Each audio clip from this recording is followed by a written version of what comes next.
Well, mortgage rates have plummeted to their lowest level since last October. And in case you've been living underneath a rock, you would also know that the 10-year Treasury is now falling, and this morning actually touched underneath 4%. So what does this all really mean? Well, despite the fact that the mortgage rate for the 30-year fixed is now, plummeting, Redfin is reporting that we have the highest mortgage payment on record right now, eclipsing $2,800 for the typical house in the United States.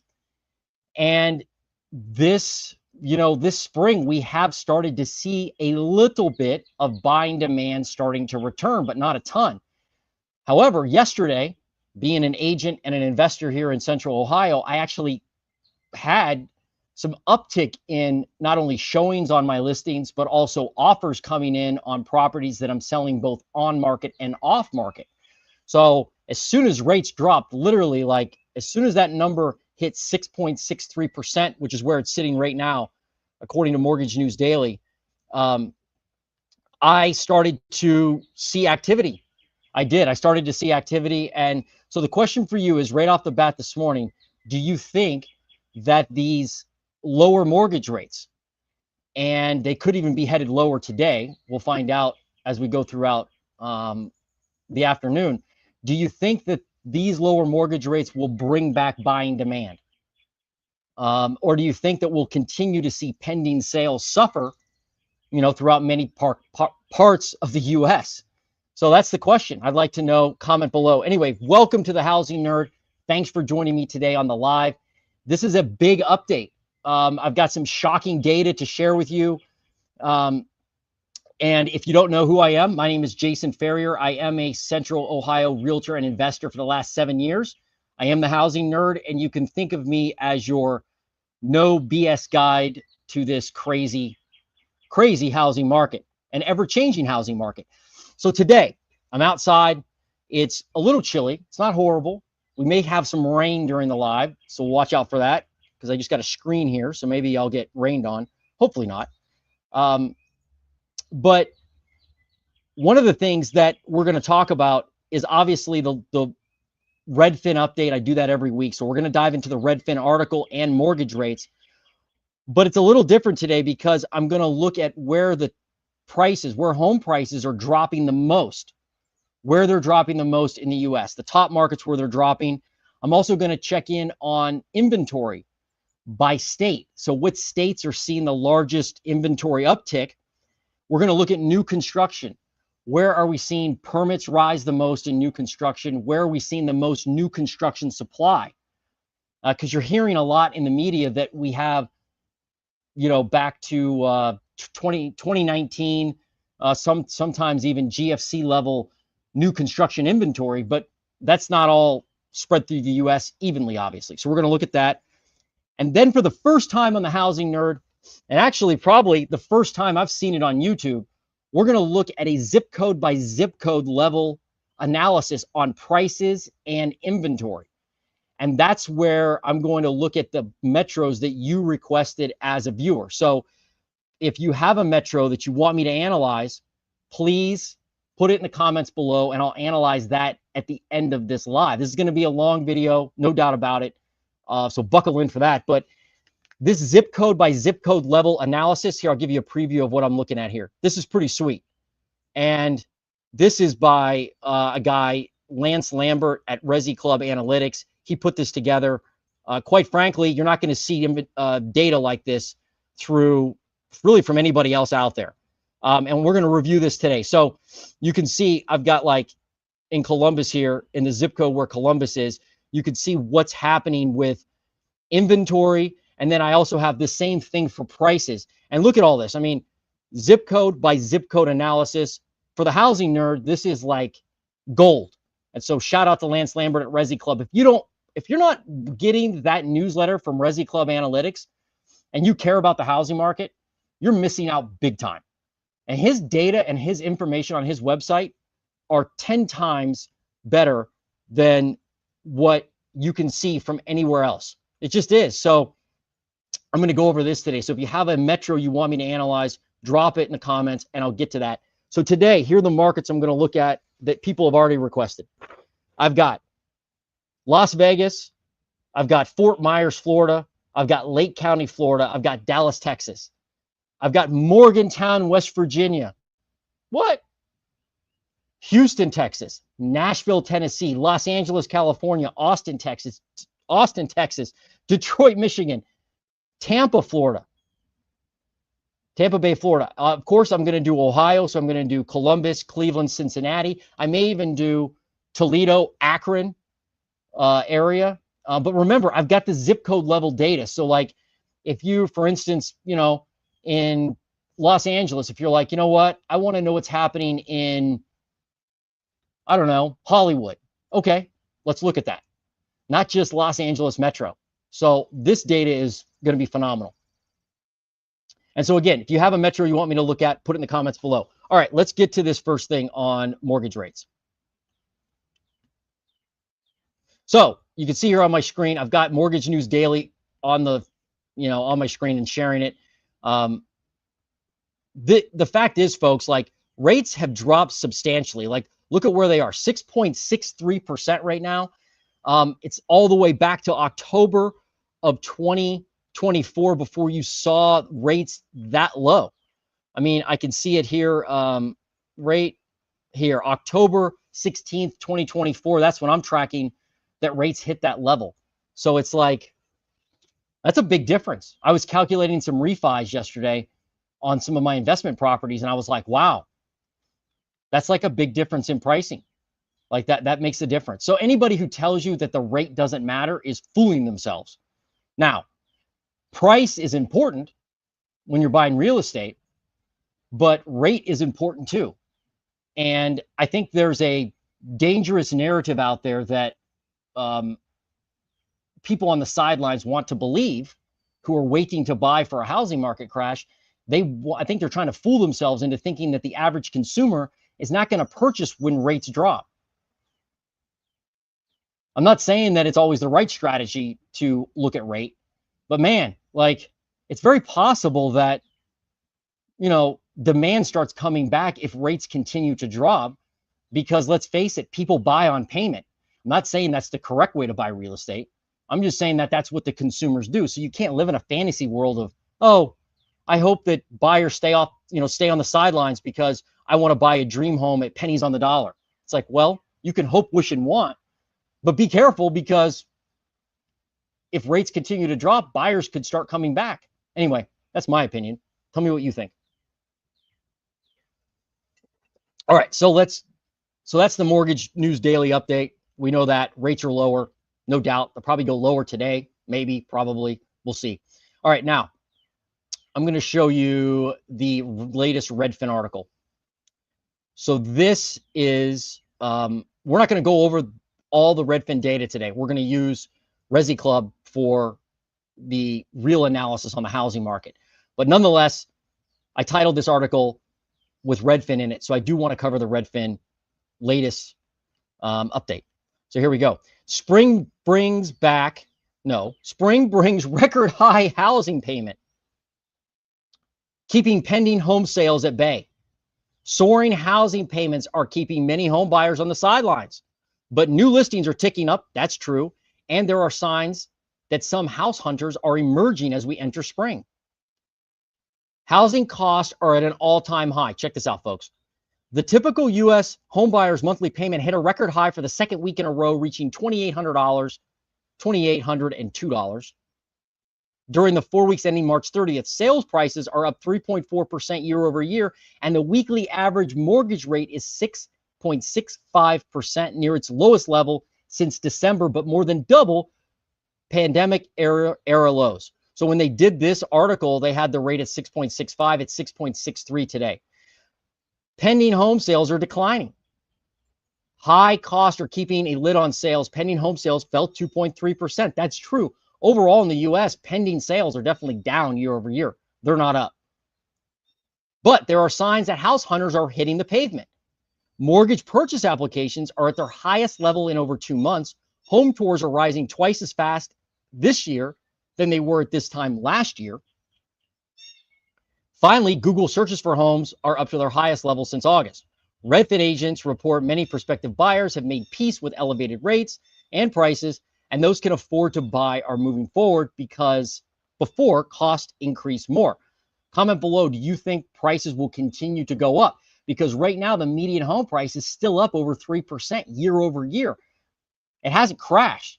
Like the median home price in the US is higher than ever. And that's why the payments are still high, even though rates now are starting to come down. But there are areas of the US, I'm going to show you here in a couple of minutes, where home prices are falling. 42 of the top 30 metros, home prices are falling. Unfortunately, it's concentrated in like 3 states. I'm sure you can guess what they are.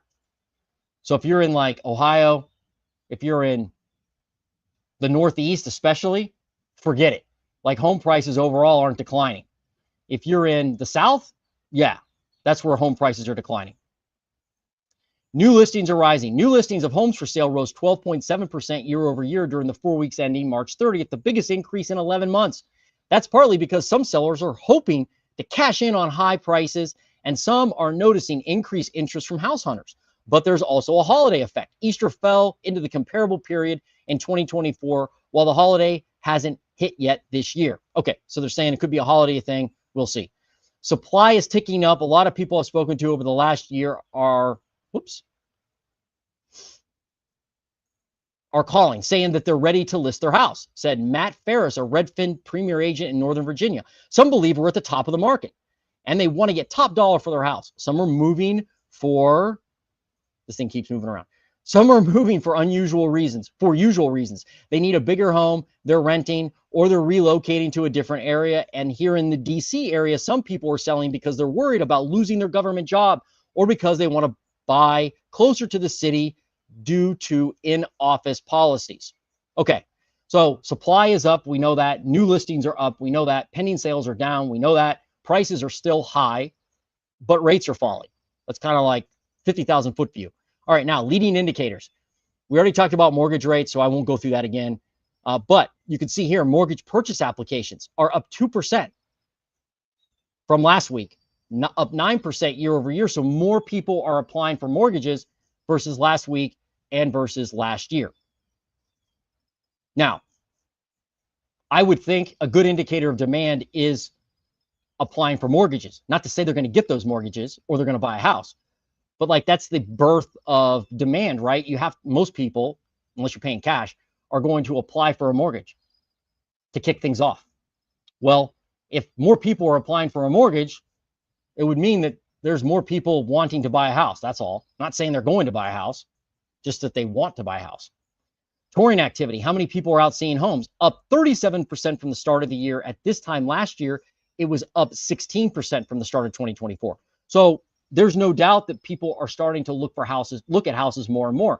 I mean, again, I'm not kidding. Yesterday, when those rates hit 6.63%, it was like text message after text message I was getting from people saying either one, putting an offer in on a listing or a house I'm selling, and or I had people, I had people also putting in requests for showings.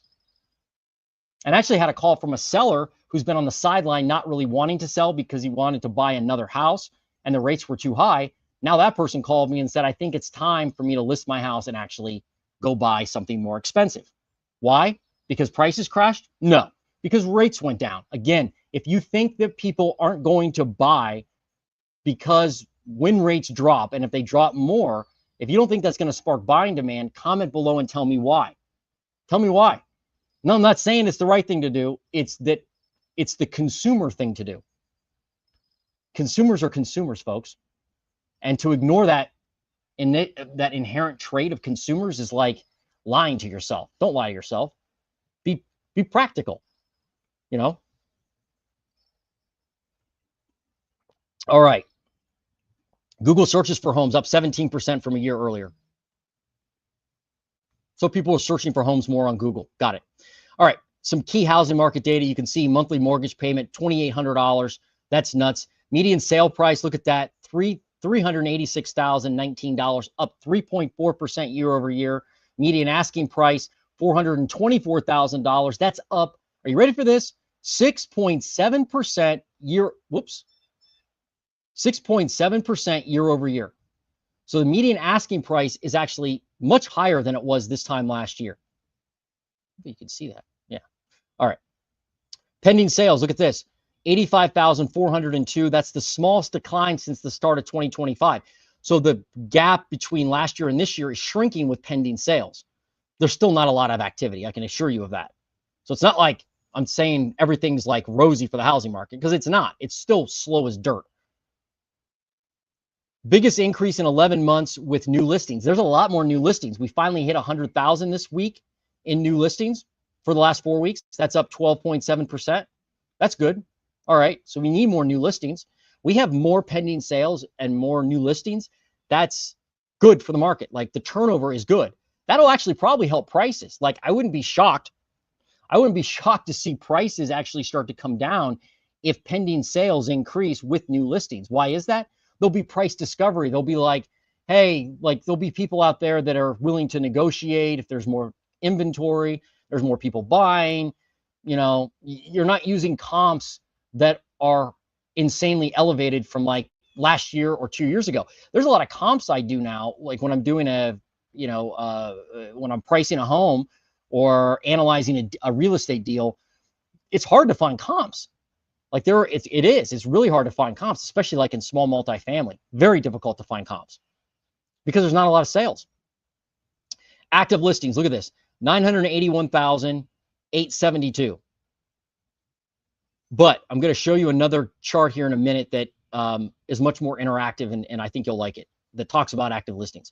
Months of supply, 4.1. That's up versus last year. Share of homes off the market 2 weeks or less, 38.5. That's down from 42%. So 38.5% of all homes are off the market in 2 weeks or less being sold, right? Median days on market, 45 days. That's up 6 days year over year. It's about 45 days here in Columbus, Central Ohio, about 45 days approximately. Share of homes sold above list price, 25%, let's call it. People are still paying over asking for homes, right? And average sale to price list ratio, 98.6%. So people are getting about a 1.4% discount on average. On average, all right? Okay, so I'm going to skip the rest of this data from Redfin. We're going to go to this next. So these are the 42 markets. And this is courtesy of Resi Club Analytics. I just want to make sure you can see it. Can you see it? Good.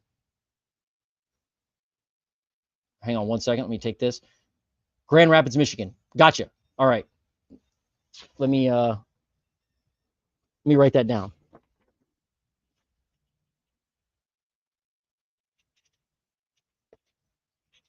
Grand Rapids, Michigan. No problem. We'll do that one. Should be interesting. Give me the zip code there when you get a chance. Because otherwise I'll have to look it up. That is the one trick about the zip code stuff. All right, but this screen you're looking at right now is the top markets that are declining. So where are home prices declining the most in the US? What of the top markets, of the largest 300? You've got 42 markets are down year over year with pricing. So remember, if you look, and this is important, if you go back to this screen on Redfin, you can see that the median sale price is $386,000 throughout the US, up 3.4%. But everything is local in real estate. And so if you look at this graph, chart, whatever, you can kind of see what's going on where home prices are actually falling. So number one, Punta Gorda, Florida, down 9% year over year. That's substantial. In fact, I just spoke to an individual who vacationed in this market.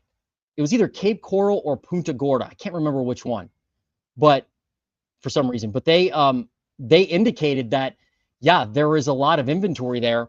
And I guess they have a relative that purchased in 2020. And then they're seeing that the price of homes now are like drastically higher than they were obviously when they purchased in 2020. But yeah, that area, Florida, Punta Gorda, Cape Coral, Sarasota, Bradenton, Marco Island, they're getting slammed. Like if you bought a house in Marco Island, probably in, you know, the height of the pricing, maybe 21, 22, you're probably down significantly, right? Panama City, Florida, Austin, that's on the list, 3.8, but the top 1, 2, 3, 5 are in Florida. Then you've got an Austin. Then you got Tampa. Look at Tampa, down 3.6. I mean, this is all Florida, really, except Austin so far. But you got Texarkana, Texas, Arkansas. Must be on the border. 2.5% down. Lake Charles, Louisiana. So there are some Texas and Louisiana areas as you start to scroll down. You got Phoenix on the list, down a whopping 1.6%. And that's like, you know, one of the things I think people miss. They think that, hey, if you may hear from some other people on YouTube that like home prices are bloody and crashing in a lot of markets. I mean, 1.6% down year over year. Is that a crash in Phoenix? I don't know. Not really. But people like to pretend. You got Jacksonville, Florida, down 1.5%. Dallas, look at Dallas, down 1.4%. Myrtle Beach, 1.4%. I got a sister that lives in Myrtle Beach. A lot of new construction there, right? And we're going to get to new construction in a second. Orlando, they're on this list, down 1.4. Corpus Christi, down 1.1. Then you've got some that are down less than 1%, but are showing signs of weakening with prices. Tucson, Lafayette, Louisiana, Atlanta, Tallahassee, Santa Cruz, California, Lake Havasu, Arizona, Waco, Texas, Miami, Houston, Boulder, Colorado, Colorado Springs, Gainesville, Florida, Denver, flat. So I guess Lance put that in as like down, but it's actually flat. So it's actually 41 markets. But in any case, like that kind of gives you an idea that not every area is crashing, certainly. Most areas aren't, but there are areas that are down. It's just not spread out throughout the country. Anyway, I thought this was interesting because it shows you kind of where prices are with various major markets. Oops, gotta hide that. All right, let's see. Next. So we did the prices. Now check this out. Let's look at inventory overall in the US. Let's see. So this is an article from Resi Club Analytics. Again, it's awesome. Like Resi Club is fantastic. I'll put the link in the description below after the video's done, after the live's done. But you can just go to Resi Club Analytics and sign up. They have a free newsletter, and then they have a paid newsletter. The paid newsletter, I think, is like 99 bucks a year, but it's by far the best $99 I spend in real estate data. I probably spend $500-600 a month in subscriptions for real estate data, not including the MLS. And Resi Club beats them all. So basically, in this article, Resi Club points out that active listings in the U.S. are up about 28.5% from March 2024 to March 2025. That's what, and this is based on Realtor.com data, not Redfin data. Realtor.com data, but still, according to Realtor.com data, 28.5% nationally more inventory. Nationally, though, look at this. We're still below pre-pandemic 2019 levels, down 20% below March of 2019. So don't get it twisted. There's a lot of people you'll hear that say we have more inventory than we did back before the pandemic. Not true. Overall, we have less inventory. There are markets where we have more, but nationally we don't. And then you can kind of see where this is a chart that talks about overall inventory, and you've got 2025 right here and how it's, you know, here's 2024, you got 2023, 22 obviously, but look at 2019 where we were. We were like right over 1.1 million. And then 2007, we were like right under 1.2 million, right? Right here. So we definitely have less inventory than we did before the pandemic, but we have more, a good amount more than we did last year. And certainly, I mean, look back at, this is nuts, right? Go back and look at 2021. Astonishing. We're like under 500,000 units. of available inventory. But comment below, tell me, like, let me know what you think. Will this inventory continue to increase and we will have a flood of inventory that will cause a housing market crash? I don't know. I do know that if you go back to the GFC, we spiked at like over 4 million houses for sale during the GFC. 4 million. Now we've got less than 1 million. So we got a long way to go to cause any type of like catastrophic crash nationally, in my opinion. I mean, it could happen, but long way to go. This kind of also tells a story, and there's some things here I thought were pretty interesting. This tells you how many houses we have for sale by year. Just kind of a text to look at it rather than a graph. And you can see right here, we are 892,561 according to Realtor.com data.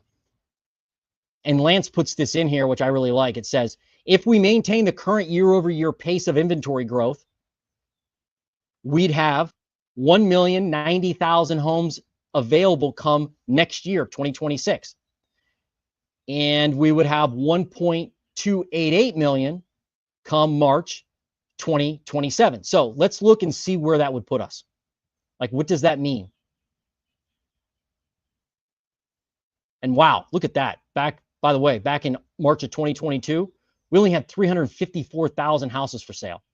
You want to know why prices went up like they did? There you go. That's it right there. It's right on the screen, right?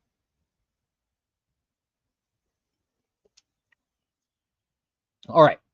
But let's look, because if we have 1,090,000 houses based on our current pace of growth in inventory, that means next year, where would we end up? We would end up right around March of 2018, right? Look at March of 2018.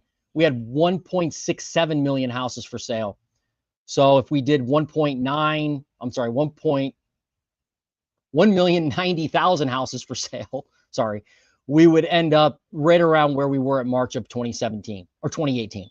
So certainly not like back to insanity levels of the GFC, not even close, kind of back to normal levels. Now, if we keep growing inventory, Lance says we'll have 1.288 million homes for sale come 2027, which is more than we had even going back to 2017. So that is more inventory than we had, way before the pandemic. Anyway, kind of an interesting what if scenario there. All right, now this is the good stuff. Let me click this. So this is the for sale inventory and the shift, how much it has shifted from last year to this year by percentage by state. Excuse me, that's what this shows us. And I think this gives us kind of a good snapshot.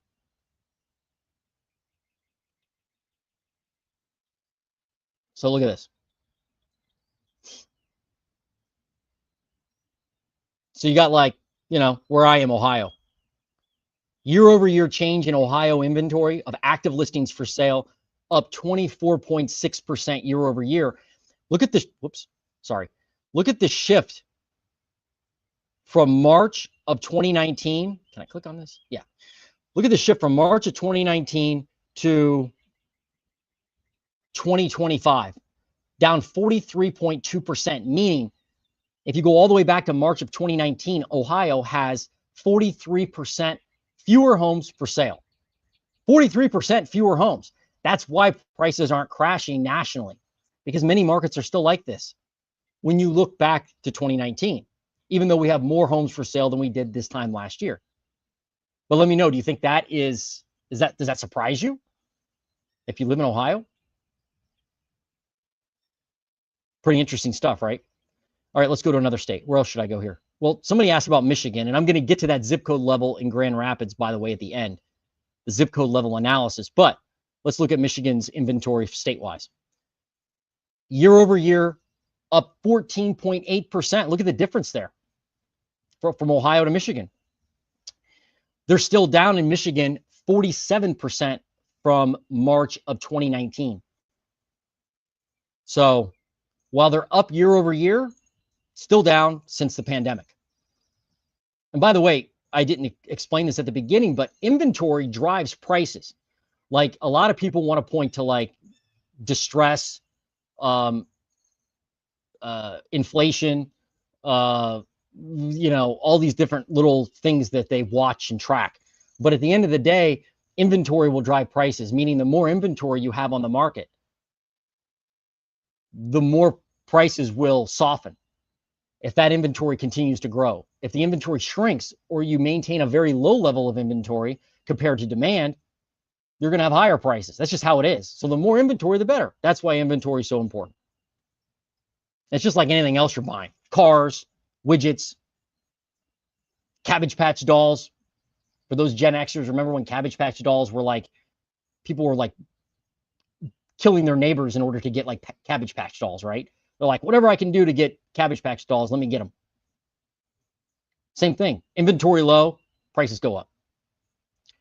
31% increase in Washington, in the Northwest, right? Up 31%, only down. Look at this. In Washington, only down 3% since March of 2019. So their shift from the last 4 years or last 5 years, they're almost at pre-pandemic levels of inventory.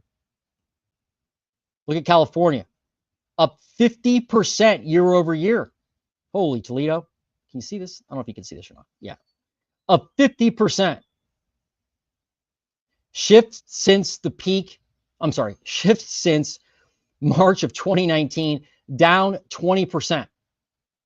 So even though California is up 50% year over year in inventory, don't get it twisted, they're still way down when it comes to pre-pandemic, unfortunately. Let's look at an area where we've obviously seen a big increase. Look at Florida, up 34% year over year. And look at this, shift since the peak, 15.7. So they have more inventory than they did pre-pandemic. More inventory overall in the state of Florida. And again, we're going to get to the little nitty gritty zip codes here in a few minutes. Let's do some areas that are really like completely different. Look at this one. You got to be kidding, right? Look at New York. Only up. Are you ready for this? The Northeast is by far the most challenging real estate market in the country. Like I used to think it was California when I was growing up and like getting into real estate and stuff. I thought, oh, it's probably California is probably the toughest market because it's so expensive, right? But I don't think so. It is the Northeast, in my opinion. And this is why. Year over year inventory change, a whopping, a staggering 2.9 or 3%, meaning they only have 3% more homes for sale than they did this time last year. And look at the numbers since 2019, down 46%. 46%. I mean, that's unhinged. That's just not good, right? Look at Connecticut. I want to talk about another, like it's in the Northeast, but just like New York, they're only up 8.5% year over year. Only 8.5% year over year. And they're down 76.9. Who cares at that number? A lot. Like down 77% since 2019. I mean, I feel bad for people in the Northeast. Like there's no hope for prices to normalize. There's just no inventory. Look at that. It would take, and there's nowhere to build, I'd imagine, like zoning and everything. Where are you going to build, houses?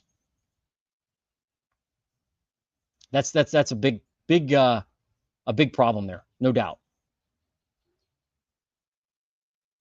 Look at Maryland. Up 46%, 47% since last year, but down 42.7% since 2019. Look at West Virginia. I mean, are you kidding me? Up 6.1% year over year, but down 58% since 2019. But now as we go south, we already looked at Florida, but like let's go to Texas here. Look at Texas, up 26% year over year, and look at the inventory, up 20% since 2019. So They, so far from what I've seen, they have a lot more inventory than most other states when it comes to looking back for 4 or 5 years. Yeah, that's I mean, you can just tell the differences in the markets, right? You've got Texas with a lot of inventory. You got the Northeast and Midwest with nothing. Look at Colorado. Up 48% year over year and up 16% since 2019. So the question is, like, a lot of people are asking me, Jason, should I buy a house right now? Like, or did I buy at the top of the market if I just bought? Well, if you're in a market where inventory is building like this, like in Colorado or down in Texas, and you're looking to buy right now, you may be able to find an opportunity, a deal, because it looks like, depending on the neighborhood you live in, you could have a lot more inventory than you did last year. There could be a lot of distress in the market of sellers that need to sell, not want to sell. If you just see people that want to sell, then they're not going to discount their price. If they need to sell, they will discount their price. So maybe, you know, there's opportunities out there in the markets where you see this inventory just skyrocketing, right? Look at Nevada. How's Nevada doing? Year over year change, 56.9% shift since March of 2019, down 12.7. So in Nevada, you actually have less homes for sale, fewer homes for sale, however I'm supposed to say that, versus 2019. It's pretty surprising. But yeah, if you go through the South here, you know, you can kind of see it. They're definitely in a better inventory situation, but most of the states are still down since March of 2019. Even Louisiana, which is surprising. What about Tennessee? Wow, look at Tennessee. Oh, that's Kentucky. Look at Tennessee. They're up 9% since 2019 and up 35%, call it 36% year over year in Tennessee. Anyway, I thought this was a cool map to kind of lead with when it comes to inventory. And but let me know what you think about the inventory situation. So the next thing is we're going to look at new builds real quick. So this is another article from Resi Club. No surprise there.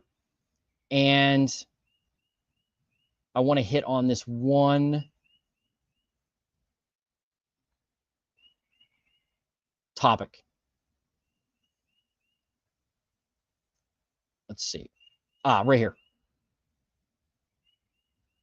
So the February, this is for new home construction, just new homes. And they're looking at how many homes we have that are completed and for sale in the new home segment. Now, be careful here. There are a lot of folks that say that we have a lot of shadow or hidden inventory with new construction and that new home builders are fraudulently keeping homes off the market. I know some home builders, and I can tell you that they want to sell their homes. Like, they're not trying to keep them off the market so that people don't buy them. Do we capture every piece of information from everywhere all the time without error? Probably not. But this gives us some type of metric to look at as far as how many homes we have for sale that are new. And again, this falls into that inventory conversation. The more homes we have for sale, the better. So if you have more new homes, and where you have more new home construction, you're going to see better prices probably because you have more inventory. The February figure, 119,000 unsold completed new homes published this week, is the highest level, are you ready? Since July of 2009. So it's not more than 2009, but it's the highest level since then. And so you look right here, this graph shows us the number of unsold completed homes for sale. Unsold completed homes for sale. Yeah, I said that right. Highest level since July 2009. Look at that.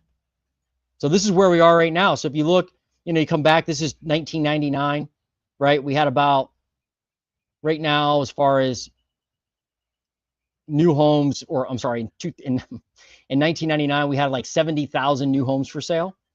And then it went up and it kind of went sideways, but then it went up into an insane amount. Look at this, past 180,000 new homes for sale back during the GFC. And at this point right here, folks, we had upwards of 4 million total homes for sale in the US. Right now we have like what? We just looked at it, 865,000. Redfin has us over 100,000. But in any, I'm sorry, over a million. Redfin has us over a million. But in any case, we have nowhere near the number of homes for sale that we did during the GFC. We just don't. So I thought this chart was pretty telling as well. So then the new home construction obviously fell off a map when the builders got crushed during the GFC, and people, they were like, we're not going to build anymore. Why would we? And the fact that the builders like took their foot off the gas really destroyed the supply end of the chain when it comes to the prices that we would see down the road, as especially as demand picked up and interest rates dropped. I mean, you can, it's like black and white here. Look at this. The new home construction market just tanked, stayed low, steadily rose. But then when interest rates fell off the face of the map and people were getting like under 2% rates during COVID, look what happened to the new home supply, way down here. Now, prices didn't crash. So those that think that rates don't matter are fooling themselves. And I understand why they think that, because people want lower prices. I want lower prices. Everybody wants lower prices for things. But I think what happens is people go, well, I want lower prices. I don't want to believe that rates matter more than price. And in some cases, they shouldn't. But unfortunately, with consumers, they do. And to think that you're going to change or somehow ignore consumer behavior is nuts. Because it's the way consumers act.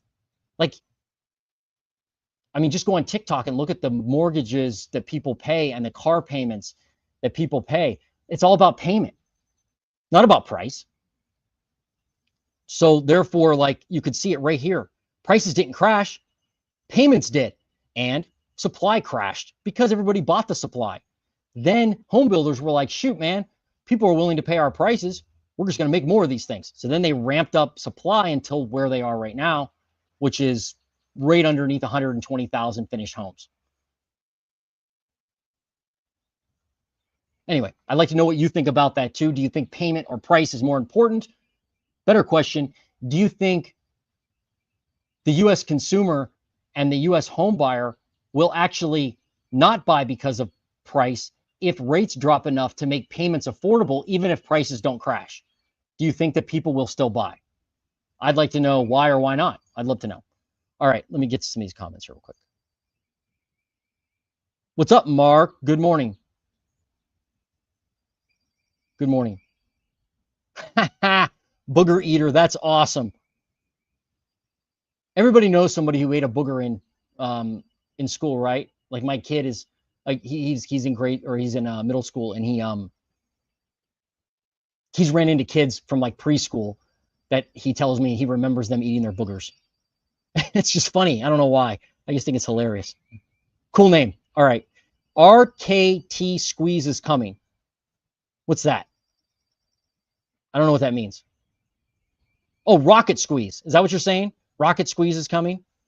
Yeah, Rocket Mortgage is like a behemoth now, right? They bought Redfin. They just bought Mr. Cooper.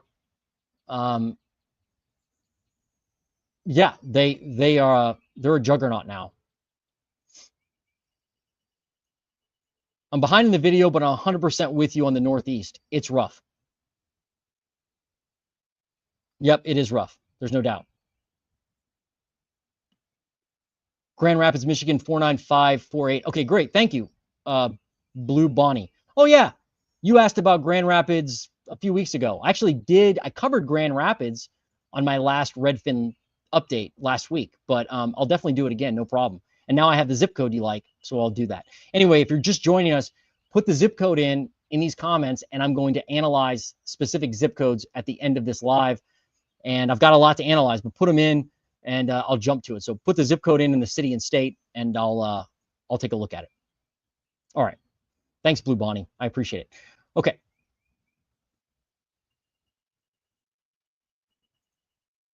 let's do the next thing, which is permits. So we looked at new home inventory. Now let's look at permits. So the completed inventory we just looked at tells us what is coming down the pike, right? With, what has been completed. That's the new home inventory. This is going to tell us what's coming. So look at this. According to Resi Club, total housing permits for new home construction in the U.S. is down 6.7% year over year. So while the completions are up, actually housing permits are down year over year, meaning coming up we're going to have less or fewer homes completed than we did the previous year. Single family permits are down 2.8%. Multifamily permits are flat, 2 to 4 units, and 5 or plus units are down 15.7% year over year. So there's an idea out there that the home builders are going to get crushed because of a massive amount of supply that's going to hit the market. Well, you can see here they're already dialing back their inventory. They're already dialing back how much they're going to put into new construction. And if you listen to the Uneducated Economist on YouTube, which I recommend you do, he goes over lumber supply. And lumber right now is not moving. People are not buying lumber right now. And the prices haven't spiked, but it's because demand isn't there for lumber. So if there's no demand for lumber, do you really think that people are going to, that home builders are going to build without lumber? No, no. So I think this is like a problem that's brewing right now in the market that nobody's really talking about, is that you've got fewer homes being permitted. So what happens if all these tariffs that we've seen over the last day that have crashed the stock market, right? I mean, I don't think anybody would argue that the stock market has crashed. They have driven down the 10-year note. They've driven down mortgage rates already with no Fed changes, by the way. The Federal Reserve is like living in a fantasy land. They're like, hey, we're going to keep rates the same. That's who we are. And you're like, thank you for doing that. The 10-year is going to go down anyway. And I believe the administration already kind of told us that's what they wanted to do. They were like, oh, the Federal Reserve, whatever. Anyway, we're going to drop the 10-year rate for you. Why? Because they're capitalists. Do you think anybody who's associated in the new administration, including like everybody you see on TV, do you think those folks want higher 10-year yields? I'm sorry, higher 10-year rates for mortgages? Do you think that's what they want? Or do you think they want lower interest rates? I mean, they're all in real estate. Or they're in business where they borrow money. They've made their fortunes on debt. That's what they've done. So, and by the way, they all own assets. They all own either massive skyscrapers, tons of single family houses. They're all probably loaded into the big hedge funds that control a big, a huge amount of single family homes in the US. Like, do you think that they want those asset prices to crash? And do you think for a second that they want interest rates to be high? I don't. Maybe they do. I could be wrong, but I'm just using like basic logic, like knowing how a lot of billionaires make money by debt. They want debt to be low. And so the point of all that is if interest rates continue to fall, or even stay where they are for that matter, 6.63, and demand comes back into the housing market, at the same time, builders are taking their foot off the gas right now, not buying lumber and not permitting new homes. What happens to supply in the future of new homes? It goes down. And then what happens to prices? It goes up. So, I mean, it's really like comical that like the guy that's running the FHA now is from Pulte Homes. His last name is Pulte. I mean, it would be odd if he was somebody who's like, you know what? I want new home prices to fall through the ground. I want new home prices to crash.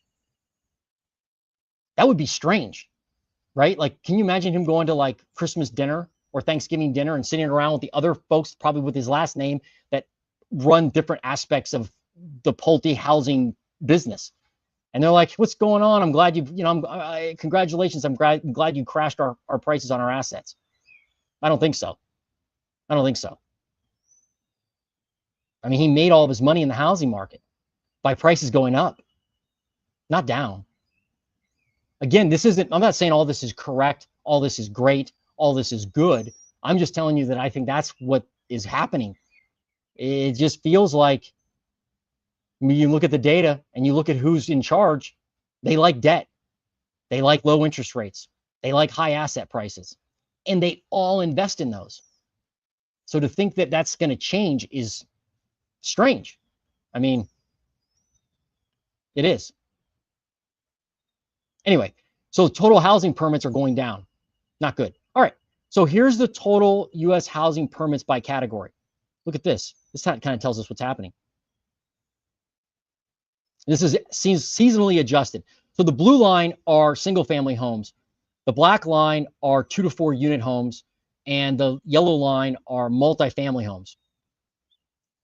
And you can just, I mean, let me see if I can, oh, he's not allowing me to interact with the chart. But you can just see here, I mean, single family homes, which is what everybody cares about, it seems like. I mean, they topped in permits around 2008. They topped at like 7-8 million units in permits. And then it went down all the way down underneath 400,000 permits. And then it steadily climbed until the Fed raised their rates and the 10-year went up. Not directly correlated, but the 10-year did go up and mortgage rates went up a lot. And so builders were like, well, buying demand is going to go down, which it did. And they were right. The home builders called it exactly right this time. They dropped their permits. You can see it plain as day, folks.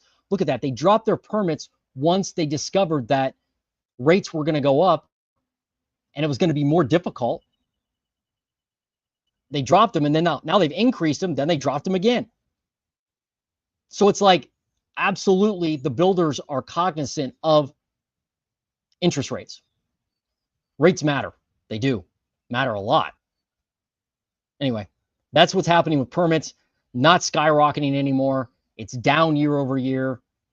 That tells me we could have a shortage of supply coming up, unless there's a massive recession and massive job loss, and people can't buy a home even if they wanted to and could afford the payment and the down payment. So if all that lines up, if all those stars align like they did back in 2008, then yeah, you could have a flood of new inventory that just sits there. But right now, the people are like, well, we built a lot. We're just going to dial it back and then see what happens. But they're not just building and building and building with no regard for, you know, the consumer and no regard for the demand. So this next part, though, is really, really shocking. Look at this. This is where there are the most permits for new homes in the U.S. If you live in the Northeast, if you live in the Midwest, I want you to stare at this. Now, back up. If you live in the Northeast, realize that you're not on this list, except one area. And it's because it's obviously a big area. But if you are in the Midwest, you have to ask yourself, why aren't we building more new homes in the Midwest? Why aren't we? Can anybody tell me that? Can anybody tell me why we're not building more new homes in the Midwest? Like here in Columbus and Central Ohio, it's pathetic. It's downright pathetic. The low number of new homes we have for sale or building. Like there's not, you go out west and there are massive sprawling developments, thousands of units being built, it looks like. In the Midwest, not happening. Not happening. And here's the other thing I want you to look at when we look at this map we're going to kind of preview in a second. Yeah, look at this. This is a map showing us where permits have been issued over the last 6 months. This will tell you where new home supply is coming, not where it is right now, but where it's coming. So the bigger the circle, the more permits. Easy, right? Like here in Columbus, you've got issued in the last 6 months, you have in Columbus, Ohio, or Central Ohio, because it covers kind of like the Central Ohio market, you've got a whopping 2,900 permits. Oh no, a supply flood. No, not at all. 2,900 units, that's it. That's it. Not a lot. Go down to, like, look at this. Look at Dallas. 20,000. Almost 21,000 permits. Look at Houston. 24,000. Almost 25,000 units. Permits issued. But the question I had for you is, like, if you look at this map and you think, all right, where are the permits being issued? And we know that the Midwest has a very low supply of new construction, and the Northeast has a very low supply of new construction. So those areas need it the most. We can all agree on that, probably, that they need it the most. There's an idea of, you can't say it without laughing. There's an idea that the guy in charge has to build on federal land. Where is the federal land available? Do you know where it's available? Like, if I want to build on federal land and I'm going to go out, you know, like an explorer and find the federal land to build new homes on, where is that located? It's in Alaska. It's in Nevada. It's in, like, Arizona. It's in California. I don't know what the percentage is off the top of my head, but if you look at that layout, all the federal land are in the areas. It's in the area that we don't need the new construction. None of the federal land's in the area where we need new construction. So, I mean, unless you're, like, you build in the ocean, like, maybe that's what we're going to do. Like, right, we're going to build an island out here, like in Dubai. And instead of Long Island, it's Palm Island, right? And so we'll build an island out here. Maybe that's what his plan is. We're going to build an island out here off the coast, off the East Coast, that's going to have hundreds of thousands of units on it, but it'll be federal land. No, that's not accurate. All the federal land's out here in the West. So that's not where we need the construction. We need the construction in the Northeast and the Midwest. And there's not a lot of federal land there. So that idea is odd. Like, Bill Pulte, I think that's his first name, Bill, from FHA, probably needs to, like, send an email or a text over or something to the guy in charge and go, hey man, you keep saying this, but maybe we got to tweak the narrative, because it doesn't really make a whole lot of sense. I guess it's creative, but it should have died on the creative table. If they're having that brainstorming meeting, they should have X'd that one out. All right, so if you look here where permits are, check this out. Minneapolis, 4,300. Go around other places in the Midwest. Indianapolis, 4,400. See, this is what I mean. Why are there a lot more homes being built in Indianapolis than there are in Columbus? I don't know. Look at Cincinnati, 1,800, even more pathetic. Look at Cleveland, 1,300. A whopping 1,300 new homes in the Cleveland area. Boy, that'll change the market. Not. Let me go down. Look at Austin, 7,100, right? Maybe they're coming down. Go out in California. Look at Los Angeles, 6,000. Riverside, 5,500. Sacramento, 3,800. Look at Florida, though. I mean, when you take a step back on this map, you can just see it. A lot of cluster in Florida. 7,700 in Orlando. Tampa Bay, 5,300. Punta Gorda, 1,200. Marco Island, the little tiny area of Marco Island, has 1,300 permits issued. Miami has 2,200 issued. Let's look at Tennessee. Wow, look at Nashville, 6,000. It's a lot. Permits issued. Memphis, 1,400. A lot in North Carolina. Yeah. But, like, if you remember when we were looking at inventory, Connecticut, New Jersey, Massachusetts, all these areas are the worst with inventory, yet they have hardly any permits issued. And there's no federal land to build on, unfortunately, or very little. So that's not going to work. I mean, it's bleak in the Northeast, and it's bleak, quite frankly, in the Midwest. I would love it if they would build more new houses in Columbus. I welcome the price change. I welcome prices being lower. I welcome that. I want more supply, but it's not here. And it doesn't look like the builders want to do it for some reason. I have no idea why. I guess people don't like Ohio, which is okay. Utah, what's going on in Utah? 1,700 single family permits. Not a lot there either. In Salt Lake. What about Phoenix? Wow, look at that. 13,000. I think Houston had more, 24,000. They may be the biggest in the country right now. Let's go back up here and look. Right here. Yeah, Houston has the most. Look at that. 24,000 units. Dallas, 20,000. Phoenix, and 13,000. Atlanta, 11,000. Charlotte, 8,000. Orlando, 7,000. Los Angeles, 6,000.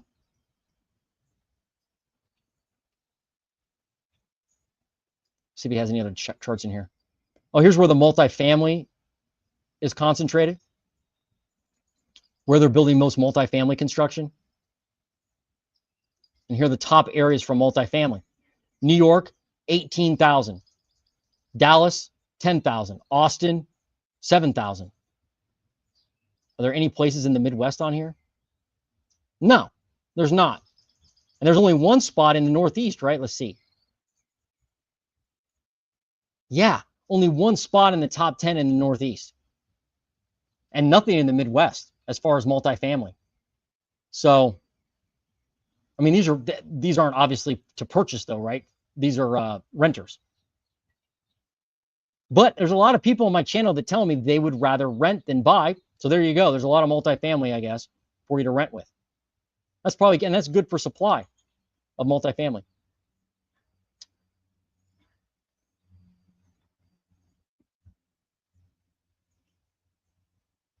Among the top 100 markets with the most total permits issued, these 5 permitted the most single-family homes per 1,000 residents over the last 6 months. So they're taking into account the resident, the population in that area.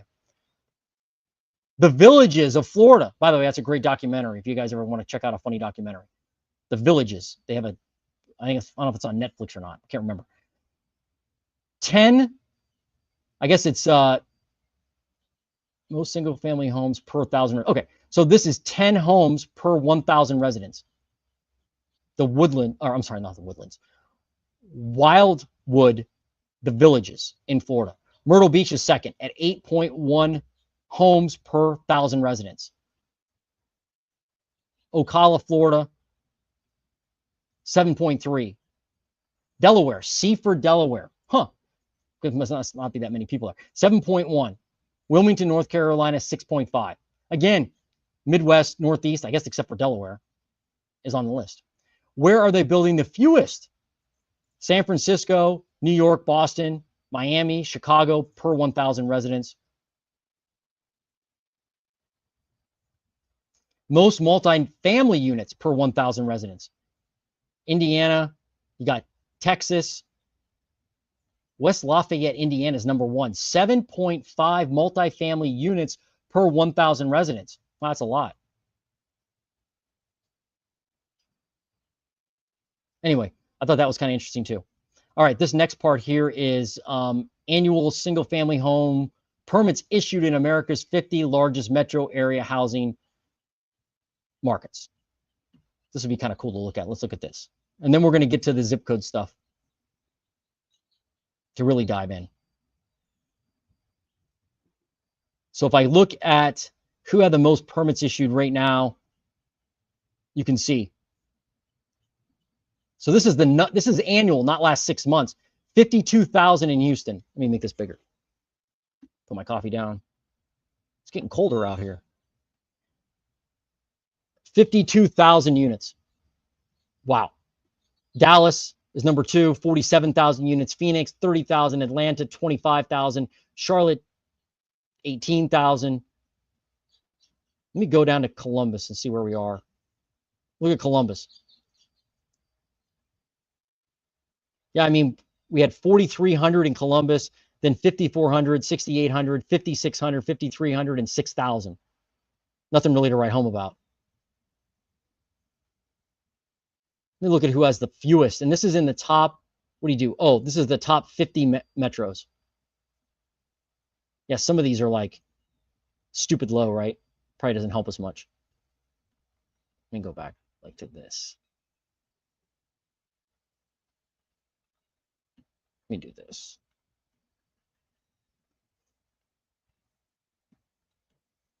So this is the metros of the top 500 metros in the US where permits per 1,000 residents are the most.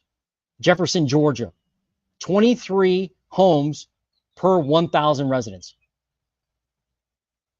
The Villages, there you go, 23 homes. Myrtle Beach, 18.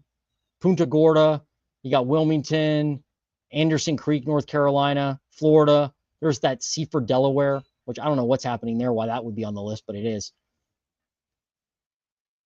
Yeah, just not a lot of Midwestern areas and Northeast. So anyway, that's a story with new construction. But curious to hear what you think about new construction.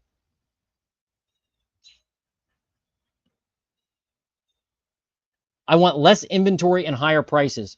Better for me. Okay. Are you part of the Trump administration, Buffalo? Because I think that's what they want. But what do you do? Tell me what you do. Are you an investor, a realtor? I'm just kidding, by the way, about that. Just having some fun. Okay, David, let me know. All right, let's do the. Let's see. How do I want to do this? Let's do the Midwest first.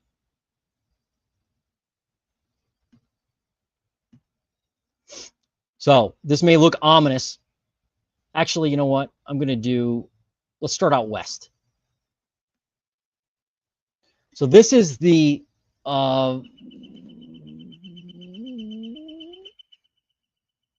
This is the inventory. We're going to look at inventory and we're going to go by region. That's how this is broken out.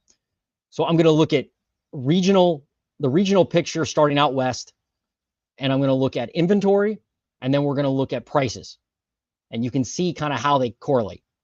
And don't get overwhelmed by the crazy, camouflage graphics, I guess. But the green represents where you have more inventory on this map, and the brown represents where you have less inventory. You can see, like, if we start in Denver. So in Denver, Colorado, zip code 80207, they have 43% more homes for sale compared to 2019. That's how this works. So let's go to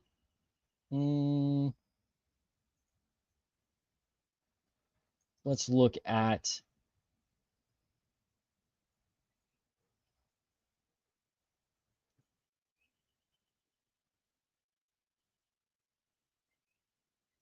look at this. So here's Fort Morgan, Colorado, for instance. The shift from 2019 was 59.5% more inventory for sale. Wow. Zip code 80701. Okay. Now, let me go to this, which is the prices. Now, here's the catch. I got to try to find it. Let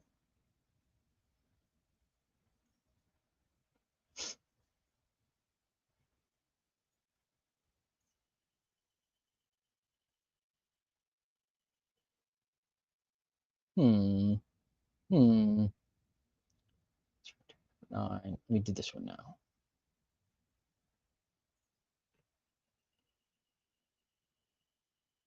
$802.9. Bear with me, folks.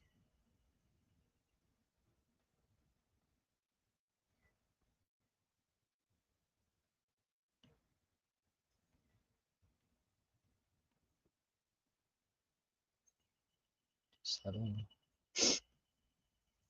Yeah, it's definitely getting colder out here. Okay, so if I look at, I moved my area. If I look at zip code 80127, Dakota Ridge, which is in the Denver market, Aurora, Lakewood, Colorado market, you could see the 1-year price shift. They're only up 1.2%. 5-year home price shift up 37.8%. If I go back to the inventory, I can see that they are up 109. Is that the same zip code? I want to make sure. Yeah. They're up 109.8%. 109.8% in inventory. So they're flattening out as far as prices go. Huh. All right. That's funny how that works. Let me go to another spot, maybe more interesting here. Let's do San Fran. San Francisco, from an inventory standpoint, is actually up 6.7% since 2019.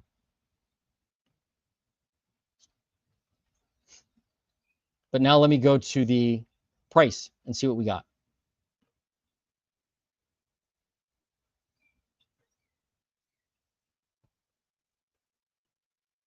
One-year home price shift in San Francisco up 3%. But look at the 5-year shift, down 11.9% in San Francisco. So they certainly have more inventory in the city there in San Francisco. And prices are definitely lower over the last 5 years. Definitely lower. And some of these areas here, when you look at the red, you can definitely see the difference, right? Like, actually, I know somebody who lives in Pahrump. Look at Pahrump, Nevada. I've been there before. 1-year home price shift down 11% over the last 5 years. Pahrump, Nevada is down 30% in prices. Wow. Ukiah, California, the red bad, blue good in prices. 1-year home price shift down 7%. 5-year home price shift up nearly 20% in Ukiah.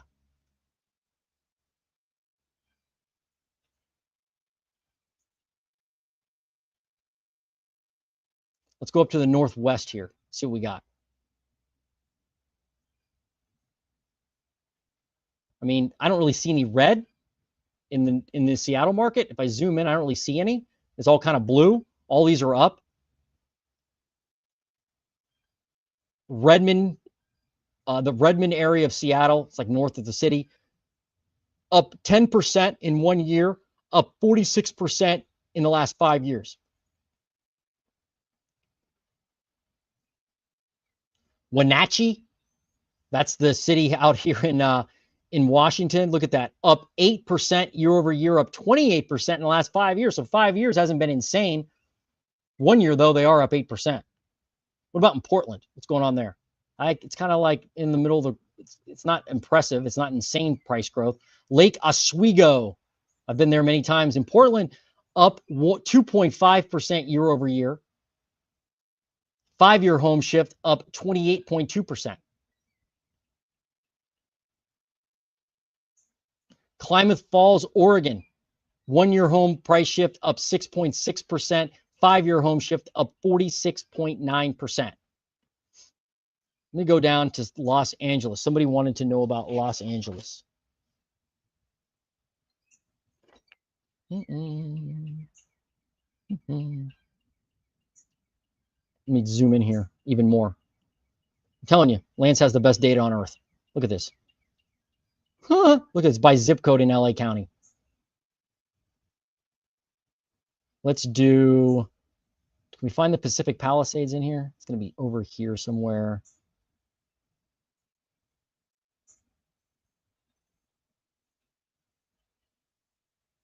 Rolling Hills Estates, it's right around here.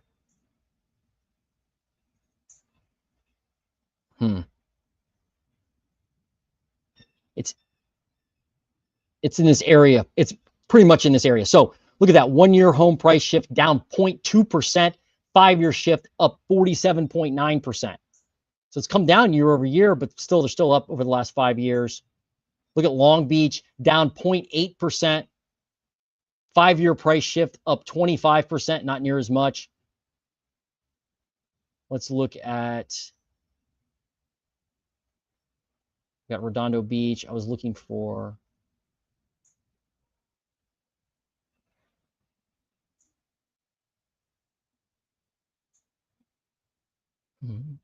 Culver City up 0.3%, 5-year shift up 23%. So prices like inside of Los Angeles, you can tell they haven't increased a ton year over year, and the 5-year shift hasn't been monumental like it is in a lot of other areas of the U.S. Let's go down to Orange County and see what we get. Look at Newport Beach, expensive market, right? Man, this is nuts. Look at that. 1-year home price shift up 7.2. Look at the 5-year price shift, 75%. Yikes. Wow. Local markets matter. I mean, you can see that in this detail, right? Alyssa Viejo up 8.8%, up 65% in the last 5 years. Wow. Irvine. I actually used to live in Irvine. Didn't own a house there, but I did live in Irvine during the 2008 housing crash. I was in new home construction, but not, I was in that business, but not didn't own a home. 1-year home price shift up 15.6%. 5-year home price shift in Irvine, California, 77%. Like there's no sign of help there. Like it's just completely ridiculous. That's not good. You got to feel for folks out there. You have to, right? I'm like speechless. I'm stuttering. What else we got? Oh, here's an area that maybe a little bit. Oh, Laguna Beach. Look at that. 1.5% up year over year, 40.9% 5-year home price shift. Huh. All right. Let's see what else we got. Let's go down to San Diego real quick. Yeah, I mean, look at San Diego. There's definitely some softening there. Let's see if we can kind of zoom in and find out where more of it is. Yeah, like in the city, in like the San Diego like metro area, look at this. Up only 1%, 5-year price shift up 40%. Here's this zip code, Chula Vista, is actually down 2.4%. 5-year shift up 24.9.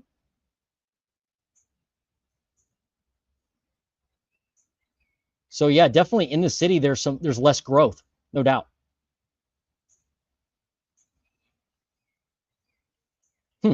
Okay. Oh, we got some red over here. So let's zoom out a second and see if we can find some more red. Anybody else? Well, somebody want to know about Las Vegas. We'll get to that in a minute.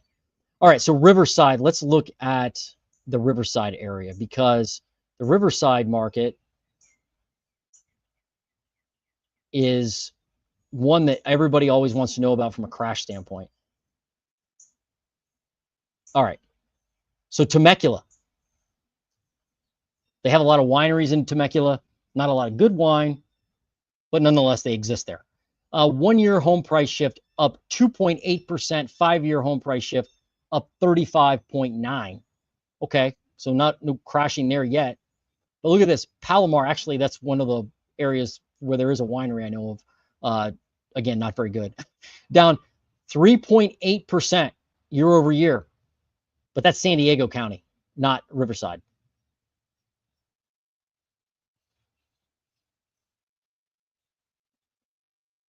Yeah, I'm not seeing any crashes in Riverside yet. Really? Okay. Let me just go here. Let me go back on this real quick. What do we got?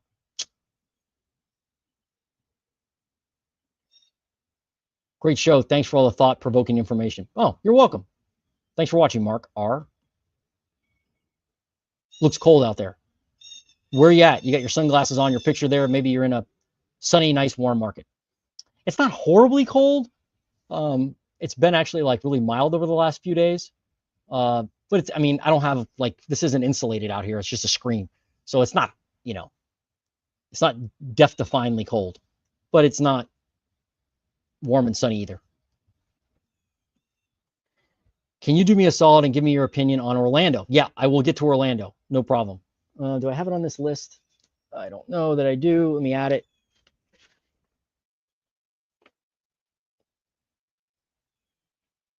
If you have a market you want me to analyze, put it in the comments below, and I will get to it. Give me your zip code that you want, so I make sure I nail it.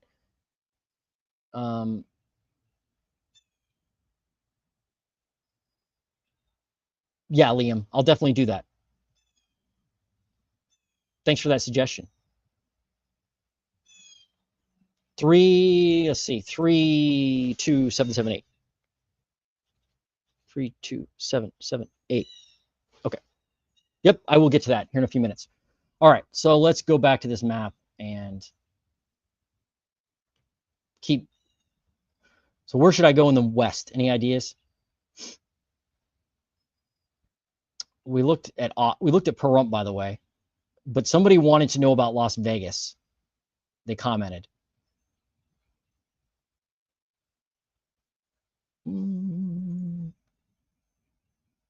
Pahrump. Do I just not know my market here?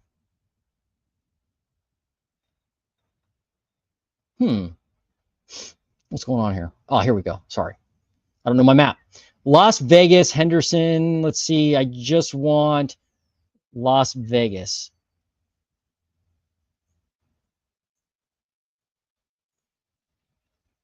So here's Las Vegas, Henderson. It's called Searchlight. They're up 8.5%. It doesn't have a 5-year shift to give me. Okay, here we go. Las Vegas, Henderson in Jean. That's the zip code area, I guess.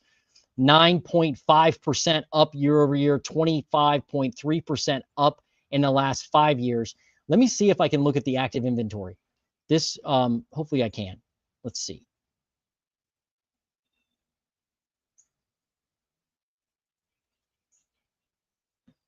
Okay, here we go. So the inventory in that same market, zip code 89019, shift between February of 2019 and 2025. You're actually down 50%. All right. That's not great. I guess in the city of Las Vegas, though, down 22.4% in the last 5 years. I wish Lance put the year over year on here, but he didn't. I'll probably ask him to add that.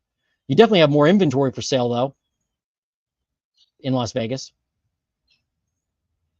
Here's another zip code in Las Vegas, down 35% in the last 5 years. You're up slightly year over year.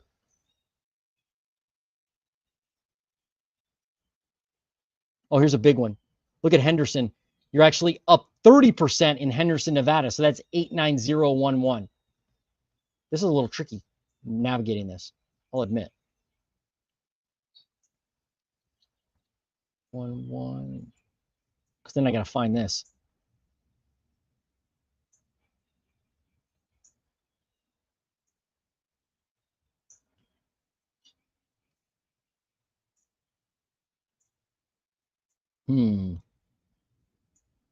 Well, you got to like doing these lives, right? I mean, look at all these little zip codes in here. It's hard for me to pick these out sometimes.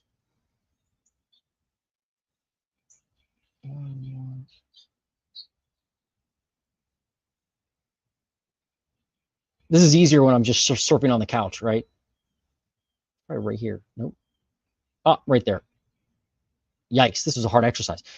1 year home price shift in that market where inventory has risen a lot, up 4%, 5 year shift up 42.6. So you definitely have more inventory than you did the last 5 years and since last year. And prices are definitely up, though they're not screaming upwards. They're not up 10%, right?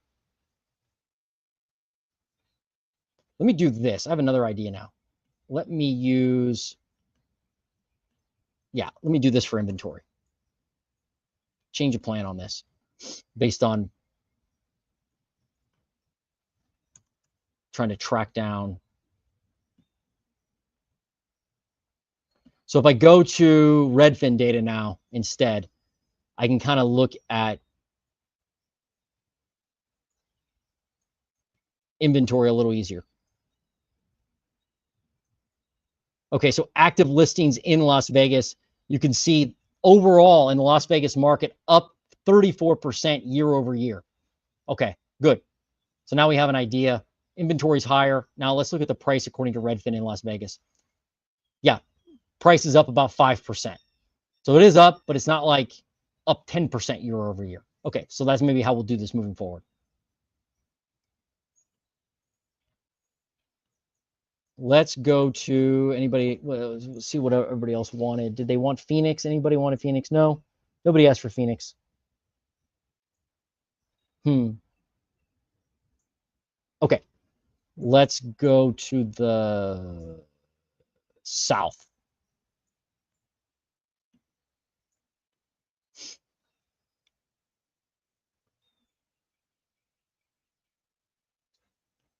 Actually,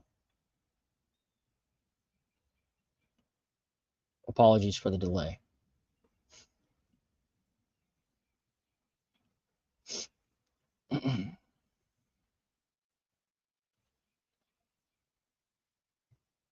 All right, you want to know about Orlando, right?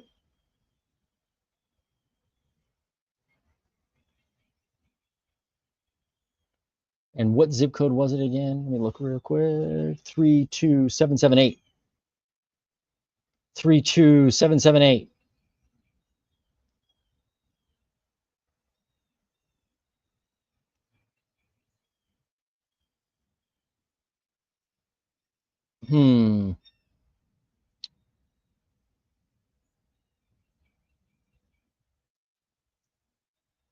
I must be missing it here.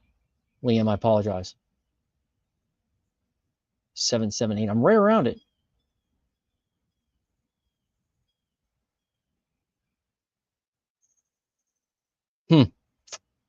Shoot. All right. I'm going to change my plan here and just use the Redfin data because, man, that is challenging. All right. I apologize. Let's use this. If you're annoyed because of my bad map skills, I don't blame you. All right, so let's do Orlando, Florida new listings. You want to know about Orlando? Here you go. Up 8% year over year with new listings. That zip code map was much harder to use live than I thought it would be. So you definitely have more active or more new listings. Let's look at active inventory and see how you are in Orlando.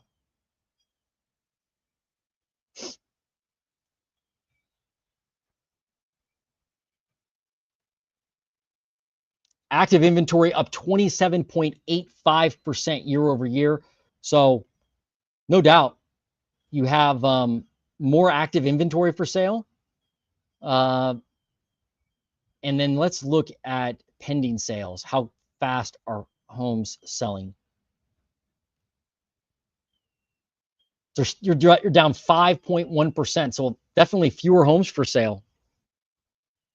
I'm sorry, fewer homes are selling. Median sale price, where are you with that?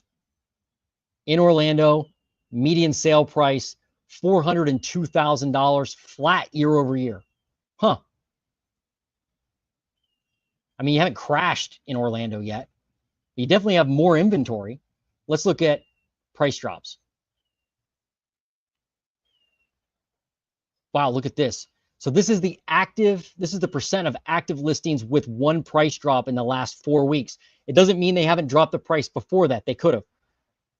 Right now, 8.4% of all active listings have a price drop. So a lot of price drops, no doubt about it.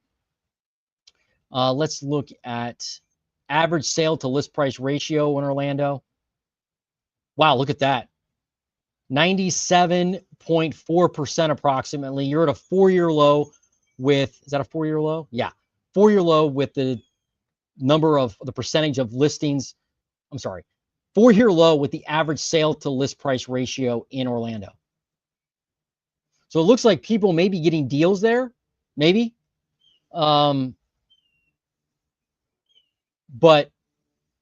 you definitely have more inventory, but the median sale price is still high.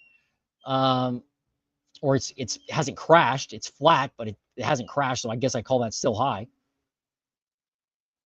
Let's look at off market in 2 weeks or less. Well, that's a 4-year low too, down 6.1%. So 40% of the homes listed are off the market in 2 weeks or less. I don't know if you're trying to buy a home. I don't know if you're trying to sell a home, but yeah, I mean, depending on your strategy, there probably are people that need to sell, not want to sell, because it looks like a slow market. But on the other hand, there are people that are selling their house quickly, that are coming off the market quickly. I don't think, let me see if that has, nah, it doesn't have it. Okay, let's go to the next place. Let me do Grand Rapids, Michigan.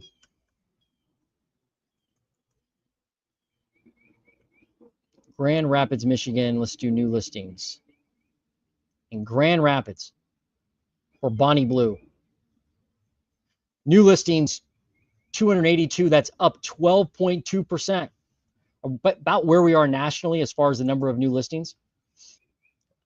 I'm sorry, as a percentage of growth in new listings. Pending sales, look at that. You're actually up. Wow, can that be right? Yeah, it is. Look, wow. In Grand Rapids, Michigan, you're up 17.1% year over year in pending sales.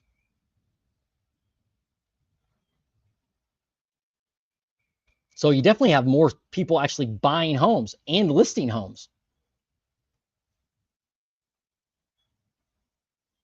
Let's look at active listings. I should have looked at that earlier. Active listings in Grand Rapids, Michigan. Only up 8.05%, probably because you've got a bunch of people that are buying as well as selling. But you do have buyers in the market, which it's not a horrible thing. You're at a 4-year high with inventory. What's happening with prices? Let's find out. Let's do price drops first. Yeah, look at the number of people or percentage of people who are dropping their actual price. 5.7% up year over year. I'm sorry, 5.7% of all active listings have a price drop, up 1.6% year over year. That's a 4-year high too, so more price drops. That could also be a factor that you just have more inventory, right? So there's more things to drop.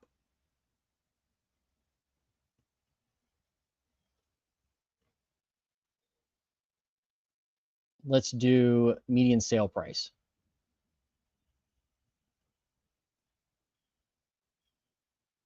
Wow, look at that. Median sale price in Grand Rapids, Michigan, $342,000.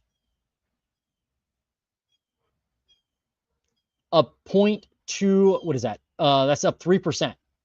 Okay, so it's just like it is nationally, right? You're up 3%. It doesn't look like it's crashed. It looks like it's continuing to go up. But the market there just looks like it's more active. Like there are more new listings. So I don't know what you're trying to do, but I would watch those new listings, because if they continue to go up, if that inventory continues to go up and the price drops continue to go up, maybe there's an opportunity to buy something, right? You put a disrespectful offer in on a house that's been sitting there a long time. Let's look at how long homes are sitting on the market. Age of inventory.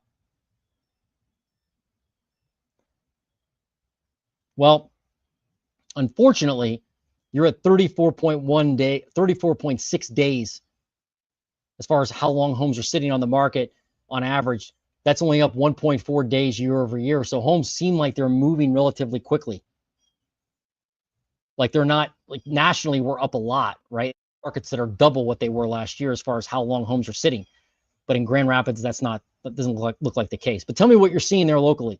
Tell me if you're seeing, prices continuing to go up, more inventory, but more sales. Tell me if that's what you're seeing, Bonnie Blue. All right, what else we got?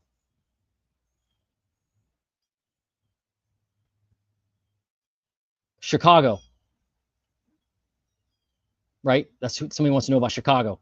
Italian beef and Pepsi. They do have good Italian beef sandwiches there. Let's do Chicago.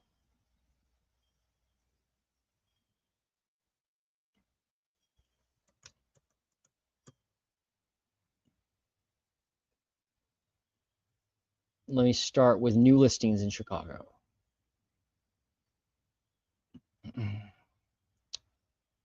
New listings up 13% year over year. So good. I think Chicago needs it, right? I would think you need active or some more new listings, some more active homes for sale. Active listings in Chicago. Look at that. Oh my goodness. You're down 3.25% in active listings. So you have it's a 4-year low of the number of homes for sale. I mean, right now we have like a 4-year high nationally with active inventory. In Chicago, you got a 4-year low. So a lot less homes for sale. That's not good. Tell me if you're seeing that though. I'd like to know. Let me do price drops. Like everywhere else, price drops are higher. Now, there's not a ton of them. 3.2% of all active listings have a price drop in Chicago, but it is a 4-year high.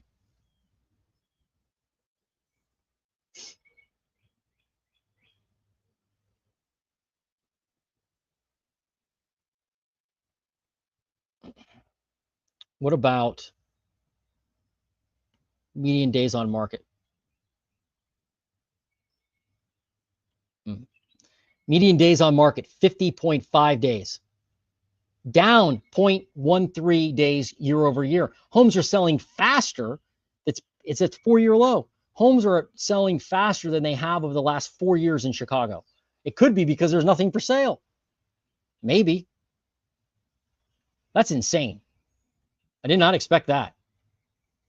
Did not expect that at all.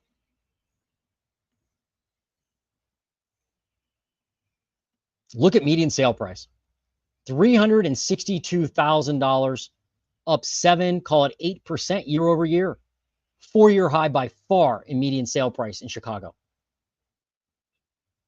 Man, you just need more inventory. You got to have a lot more. And it's really not, I mean, I don't know Chicago, the Chicago market well, but I'm shocked that it's not more expensive there. I have looked at many deals lately in Chicago for like multifamily. The taxes there are stupid high.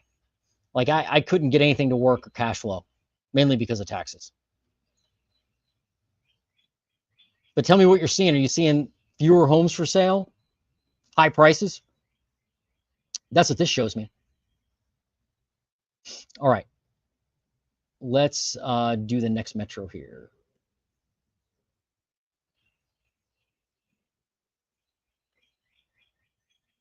Wow, Liam. Thanks a lot, man. I appreciate the super chat. That was really nice of you. Very nice of you. Yeah. I'll go out and enjoy maybe some Friday night's always pizza in my house. So I'll grab some pizza on Liam. Thank you. And come back again. Let's talk more about real estate. And I'd like to know, Liam, like, what do you do in real estate? Are you like a, you're an investor, realtor, buyer, seller, just interested person? I'd like to know. Let's see. Oh boy. Yeah, that Italian beef. You're welcome. You're welcome. Chicago looks like a tough market, man. I don't envy you at all in Chicago. Bonnie Blue, I'm seeing more inventory. Oh, in Grand Rapids. Good. You are seeing more. All right. Thank you. You're welcome. You're welcome. Italian beef, you are selling. All right. Well, I don't know. I mean, you don't have that much inventory. So I don't know what your strategy is with selling, but you may be able to be a little more aggressive than what you would be if there was more inventory. Like when there is more inventory, you got to price that house like dialed in correct. Maybe even price it like a little under where you think you should, because you can attract more buyers. But in a market where there's not a lot of inventory, you may be able to get away with a higher price.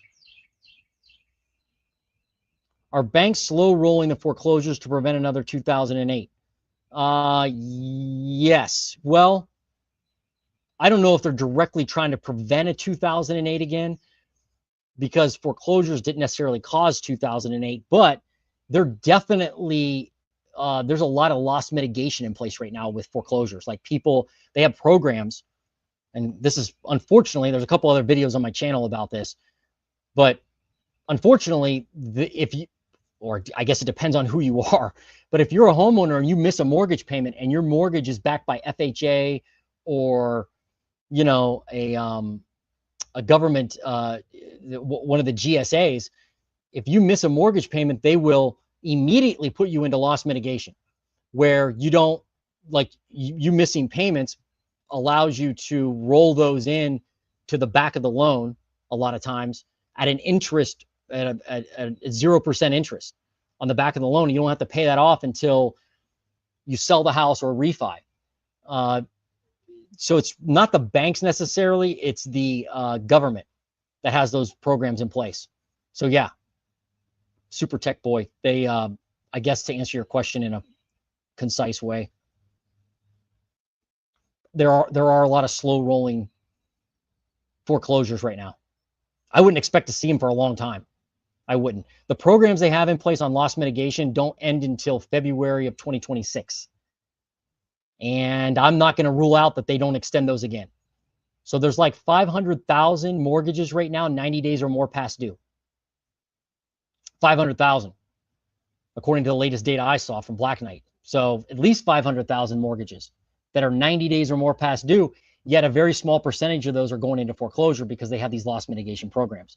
The banks are getting paid to keep people in their homes. The government is basically paying the banks and saying, hey, keep these people in your homes. We're going to give you money to do that. And the bank's not having to make up that difference of the missed payments. The government's doing that. There's people that haven't made a home payment or a mortgage payment in like years, like 1-2 years. They just keep missing payments. It's shocking. Shocking. Nice. Yep. Nice, Liam. Getting into investing. I'm doing a lot of research and YouTube learning until I can afford a school. So far, following you and some others that have taught me a lot. Great. Good, Liam. I'm glad you're getting into investing. That's awesome. It sounds like you are in Orlando, right? If I don't remember. Yeah, I believe so. You're in Orlando, if I remember right. So the other channel that I would check out, that I mean, I watch it every day and I consume it as much as possible, is One Rental at a Time. The guy on that channel, Mike Zuber, has more free info and knowledge than you'll ever digest. So as far as an investor goes, one rental at a time is awesome. And he actually has a school you can join that's $20 a month. I haven't joined it yet. I will, but I haven't yet. That I'm sure is good. All of his content is awesome, way better than I could present. And he has investors on there that are multimillionaires, and they're just normal dudes who are good at investing with real estate. So I would definitely encourage you to check out One Rental at a Time. I learned a lot that loss mitigation that was under the last admin is about to be gone in February 2026. Yeah, I hope, but I mean, again, how much pain does the administration want to inflict on people who voted for the administration, right? Like, your house is pretty important. So I don't know if it'll all go away or not. And by the way, right now, if it goes away, there are still a lot of measures that people have put in place, or that are in place, even when those programs expire in 2026. I mean, they're taking a lot of the COVID things that were put in place, a lot of the COVID rules, and keeping them, unfortunately.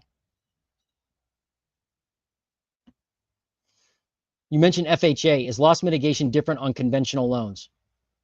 That's a great question. I don't know how much it differs, but I do know if it's backed by the, I believe that it's very similar. If it's backed by the GSEs, the government, the government agencies, and it's backed by, and it's a qualified mortgage, in other words, where it's backed by the government, I believe they all have the same loss mitigation rules. But don't quote me on it. So that's a great question. I'll have to find out. The person I would follow to figure that out would be Melody Wright.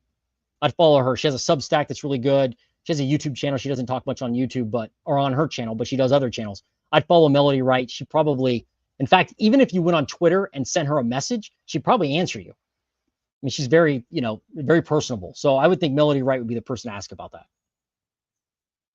Yeah, Orlando, right. Yeah, good. Sounds like, maybe you're going to see some nice deals out there. I wonder if loss mitigation attributes to inflation in any way. Well, yeah, I mean, foreclosures usually aren't used as comparable sales when you're comping properties, right? That's usually not the case.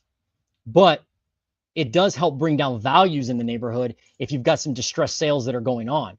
So the fact that foreclosures are being withheld, yeah, that affects, I think, home prices. I mean, if there was more distress out there in the market, you would see home prices lower, I would think. At least that's my opinion.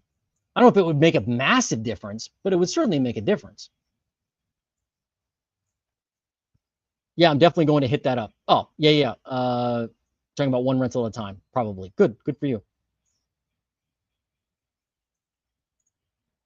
Oh, I got somebody asking for, hang on a second. 37804. Can you tell me what city that's in? I just asked you for the zip code. Now I'm asking for the city again. My zip code info is not easy to navigate. A lot harder than I thought it would be. So tell me what 37804 is. Sounds like it's in Florida. Is that right? I talked to a realtor and he mentioned that others pull the listing off after 3 months, then relist again. Would that show a false number of buyers? A false number of buyers. You mean of sellers? Well, that is happening. You're talking about delisted homes. That is happening. It's happening a lot where somebody is like, I'm not getting the deal I want or the price I want for my home, so I'm just going to take it off the market and put it back on. A lot of times that will refresh the listing at the top of the queue. So everybody who gets the listings will see it as a new listing, even though it's not. Trying to fool somebody, I guess. And oftentimes they relist it with another realtor thinking that,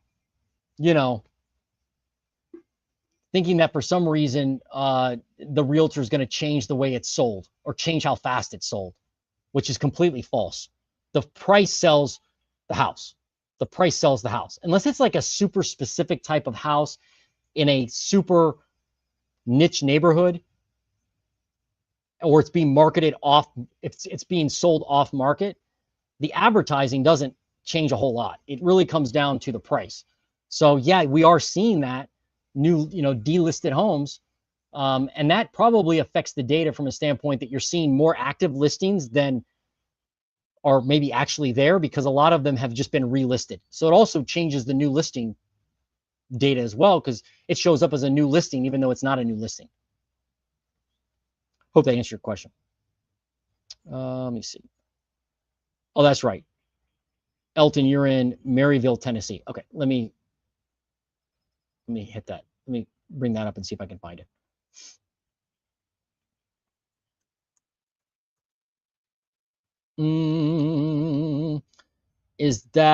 Where's that near? Where's Maryville near?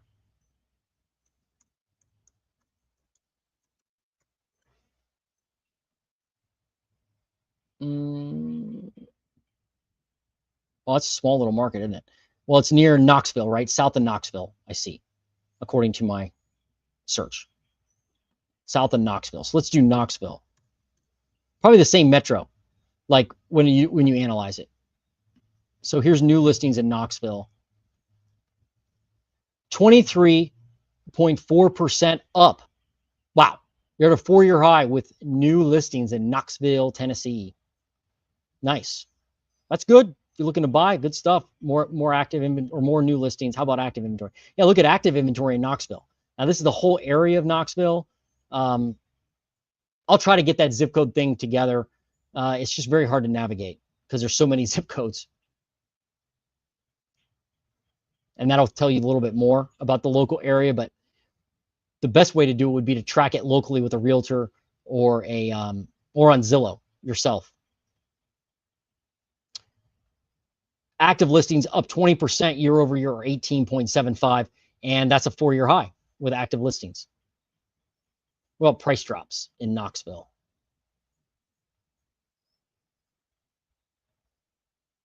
Up, or you're at 5.9% of all active listings with a price drop. That's up 1.5%.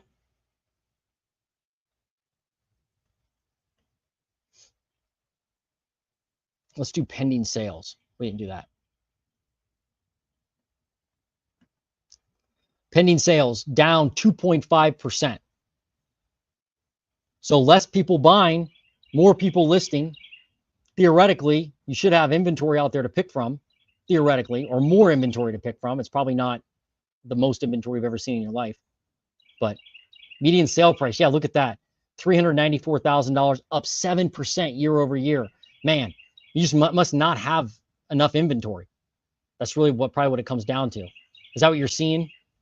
Elton Vance, are you seeing that? Just not as much inventory as you probably need, but more inventory than you had last year. You got to remember, though, we came from the basement, right? Like, we bottomed out underneath 400,000 active listings in the U.S. a few years ago. So now that you have more active listings, it's like not that, you know, prices are going to fall through the bottom, but hopefully as you add more inventory, you'll have more people that need to sell, not want to sell.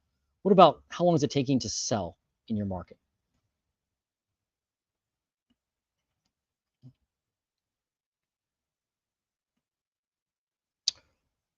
$59.88 days. It's about where it was last year as far as how long it takes to sell a home. Median days on market in Knoxville. Whoa. So homes are definitely taking a little longer to sell than last year, but not exponentially longer. It is a 4-year high, though. Maybe look at this. Let's check this out. Median list price. I usually don't look at this on all these metros, but let's see what it says. Yeah, look at median list price. It's up 5.16%. So people are asking more for their home than they did last year by 5%. It's either more expensive homes are being listed, or sellers know that they can get a higher price, so they're just going higher, you know, listing a home higher.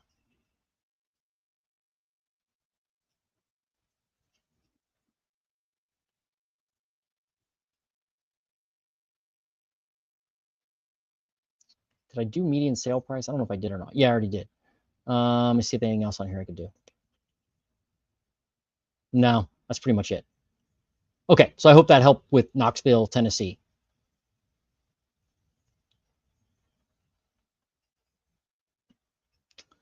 I hear one of the most affordable states to buy a house is West Virginia. Any truth to that? Let's find out.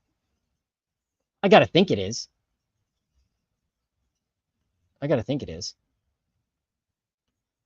Somebody wanted to know about Morgantown, so let me see if Morgantown's on here. Yeah, there they are. Morgantown, Tennessee. Oh, Morgantown, Tennessee. Morgantown, West Virginia. 340,350. What? Now, that's not all of West Virginia, obviously. There's going to be areas of West Virginia that are going to be cheaper, just like everywhere. But, I mean, I'm surprised it's that high. That's more expensive than Columbus. But remember, Morgantown is a college town. So let me do Morgantown real quick, and then let's look at another West Virginia town and see what we can find. So new listings in Morgantown, West Virginia, down 5% year over year right now. Wow. It's crazy how these markets differ. Active inventory is down 15% in Morgantown, West Virginia. Active listings. That's surprising too. You'd think there'd be some more inventory, but it is a college town. I'm actually a huge West Virginia football fan. I used to have season tickets. Used to go to Morgantown almost every weekend during the fall before I had to grow up.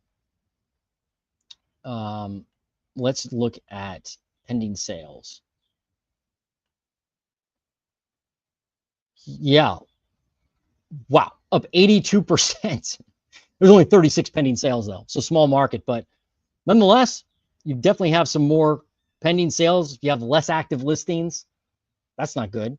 So prices, and we know price was 340, right? Go back to price. Oh, this is median sale price. My fault. I was doing new listing price before. So median sale price in Morgantown, 296. My apologies. 296, $296,000. That's down 5% year over year, but there's not a whole lot of sales, like number of sales, so it's going to go up and down a lot.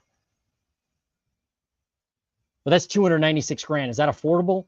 Maybe. It's getting more affordable. I mean, that's obviously more affordable than a lot of other areas of the U.S.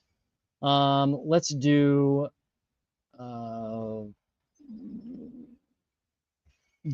days to close, median days on market. I don't know if this is going to help us or not. Well, median days on market's down 23.88. So it's at 57 days, but the problem is there's not a whole lot of data there, probably in Morgantown. Let me pick somewhere else in West Virginia. How about Charleston? We got some more data. Let's look at.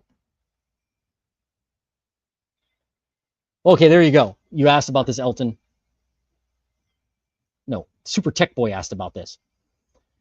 You've got $182,000 for the median sale price in Charleston, West Virginia. Does Charleston have a lot of big cities? No. I'm sorry. Does West Virginia have a lot of big cities? No. But I guess Charleston's one of their cities that's considered somewhat large. $182,000. So that's definitely affordable. It's probably one of the lower median sale prices I've ever seen. Obviously, Morgantown having a college there, more expensive. But that's up 14% year over year in Charleston, West Virginia. New listings in Charleston down 2.9%. Doesn't really change much year after year. Active inventory, how are they doing with active inventory in Charleston? Wow, down 27%. They have a lot less inventory there. Oh, pending sales. Let's look at that. Wow, look at that. Pending sales up 85%. All of a sudden, people are buying more homes in Charleston, West Virginia. Huh. Okay. I hope that helped. Let me look at one more market there in West Virginia, see if I can. I don't even know if they have any data here on Wheeling. Wheeling, West Virginia, near Ohio. Pending sales in Wheeling up 47%. What about median sale price in Wheeling? Up 20. There you go. There's a cheap place. Up 23% in Wheeling, West Virginia. Median sale price, 152,000 bones. So, yeah, Super Tech Boy. This market, West Virginia, certainly more affordable. Certainly more affordable. And I love West Virginia. I go there all the time. I go there to snowboard because I live in Ohio, so there's not great mountains out in Ohio. There's not great mountains in West Virginia, but they do have one of the better ones in the East, I think. And so I go to West Virginia a lot to snowboard. And I think the state's beautiful. It has a lot of economic challenges, but I mean, if you're paying 152 grand for a house, not too bad. Not too bad at all. All right, let me see if anybody else has one. Yep, there you go. I did Charleston. There you go. Yeah, we did that one. We do have inventory, but realtors use college students as active buyers, which is not the case. So the price is inflated for buyers that are not there. Huh. Use college students as active buyers. I'm not sure what that means. You have to explain that a little more, Elton. I'm not sure exactly what you're saying. Let me scroll. So I've got some other cities to review here, and then I've got a jet. I've been on for a while. How long have I been on? Oh my gosh, almost 2 hours. My battery's probably going to die. It's getting there. Let's see. Let me do Lake County, Florida. Someone asked for Lake County. So let me do that. I think Lake County, Florida.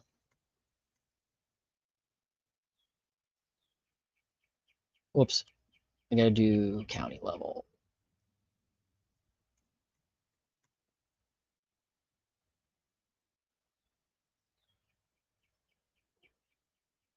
Lake County, Florida. What's happening? Let's do new listings in Lake County. up 8.5% with new listings in Lake County. Pending sales down 3.4. How's active inventory? Yeah, look at that. Look at active inventory in Lake County, up 36.98%. Got a lot more houses on the market. Price drops year over year, up 2.4%, 9.5% of all homes had an active, 9.5% of all active listings had a price drop in the last 4 weeks. They could have had one before that. They're not counted in there. It's just in the last 4 weeks. I mean, but that's a 4-year high by far. Look at the difference. I mean, back in 2024, you had 6.8. Look in 2022, you had 6.2% of listings and then 4.5% of listings. So it's a lot more.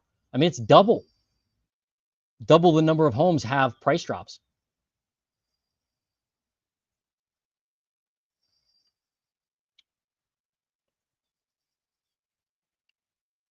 Median sale price. Look at that. Huh. Down 5% year over year in Lake County, Florida. $368,000. You started the year, by the way, at 387, and it looks like you peaked late last year at 395. Okay, so prices are dropping, possibly because you got more inventory. You certainly have more price cuts, got more active listings. What about days on market? What's up with that?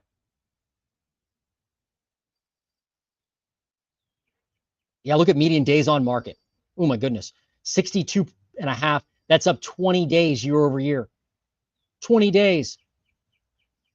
I mean, so right now it's taking longer by far than it has the last 4 years to sell a home in Lake County. Look at it back in 2022, 8.75 days at this time of year. Now you're at 62.5 days. I mean, that tells you the story right there, folks. More inventory, especially like in Florida, you're just seeing homes sit on the market a lot longer. Disrespectful offer time, I would say. Like if you're going to buy something, man, you make a dozen offers a week. Just make them low. I mean, if that seller doesn't, in a market like this, from what I see, just by, I don't live there, so a local professional would know more than me. But if that seller doesn't get the offer, and when they get it, they go, ugh, or geez, that's low, or they don't get mad and like crumble it up and throw it down at first. Like if that doesn't happen, it probably wasn't low enough. And somebody needs to cringe when they see the offer. That means that, all right, it doesn't mean they're going to say no. They're going to probably respond to you. And if they don't, just go to the next one. Looks like there's a plenty to choose from. So you just go to the next one. On to the next one, as Jay-Z says. All right, let's see. Let's do the next market. Dallas, Houston. Somebody wanted to see Houston.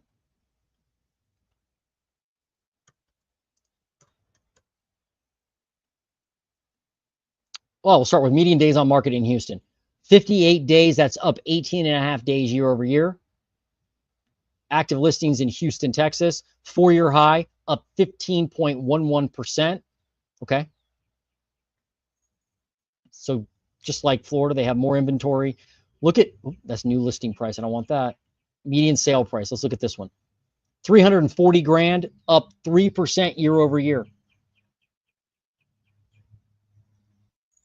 It's crazy that the prices are still going up in Houston. You would think they would go down by now because of all the inventory, but it's not the case. Price drops. 7.4% of all listings have a price drop. That's up 2% year over year. We looked at median days on market. Let's look at pending sales. Yeah, look at pending sales, down 11.4%. Holy shnikes. So like, this one is strange. I mean, I would think with active inventory in Houston, the way it is, I mean, it's not up a ton. It's not up like 40%, but it's up 15%. you'd think you would see some type of change in median sale price. I mean, it's changing, but it's going up. You're up 3% year over year. So it's not, I guess it's not exponentially higher, but it's not crashing. And look at the rate of change. Down here in the Redfin data, you can kind of look at the rate of change. And so this tells you how, this just tracks the change, not the number of units. And so it's going up over the last few weeks. Like it started at basically flat, and then 1 week it was up 0.31%, but then it was up 1.24%, then up 1.73%, now up right near 3% year over year. So the rate of change is going up, not down. Let's look at active inventory and see what that shows us in rate of change. So inventory rate of change in Houston. Yeah, I mean, it's been going down though. So it's like maybe they peaked with inventory early in the year, and now the inventory versus last year is going down. Maybe that's why the price is going up. I don't know. But I'm surprised that the price hasn't crashed yet. Okay, next location is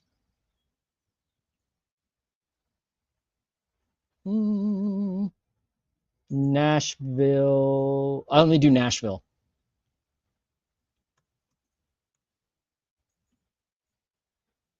Active listings in Nashville, Tennessee. Oh, let me start with new listings. Let me do it that way. New listings in Nashville, up 13% year over year. Active listings in Nashville, up 16.81% year over year.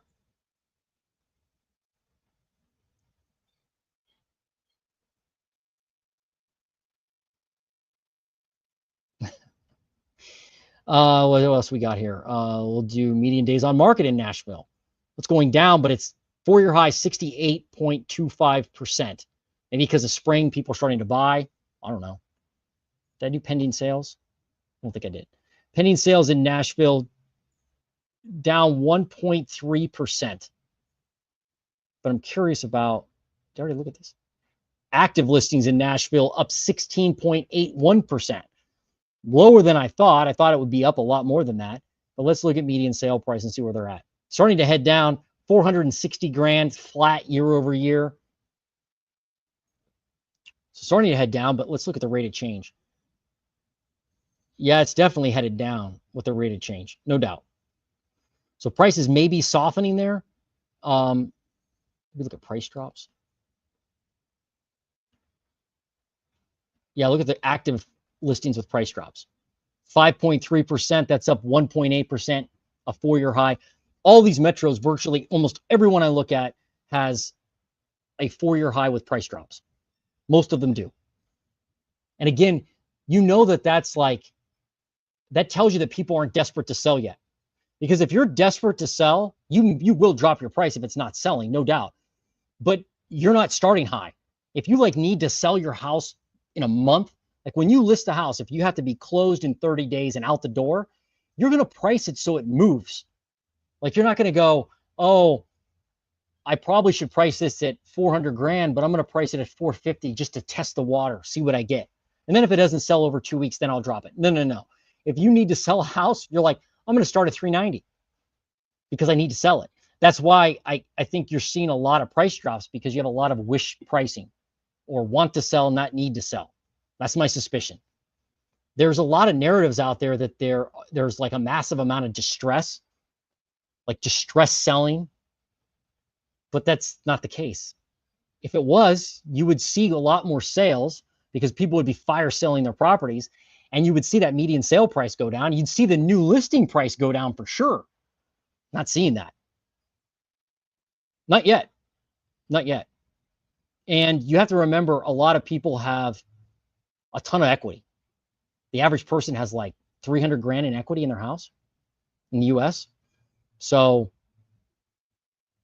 and a lot of people still have low rates and bought years ago. So their payments are low. So they're like, well, why would I'm not in distress. I'd like to sell and buy a bigger home in Nashville, but I don't need to. Therefore, I'm just going to price my home high. If nobody buys it in the next 2 weeks, I'll drop the price, or I'll relist it. Like you guys said today, I'll relist it and then try again. mean, it's all over Zillow. If you just look at Zillow, you can see all the price drops and the relisting, but they're like $1 million homes. Let's see. I've got, let me do one, maybe I'll do one or two more markets. Then I got to do Ohio. Then I got to end this. Got to do something else today. I got to, call some clients back and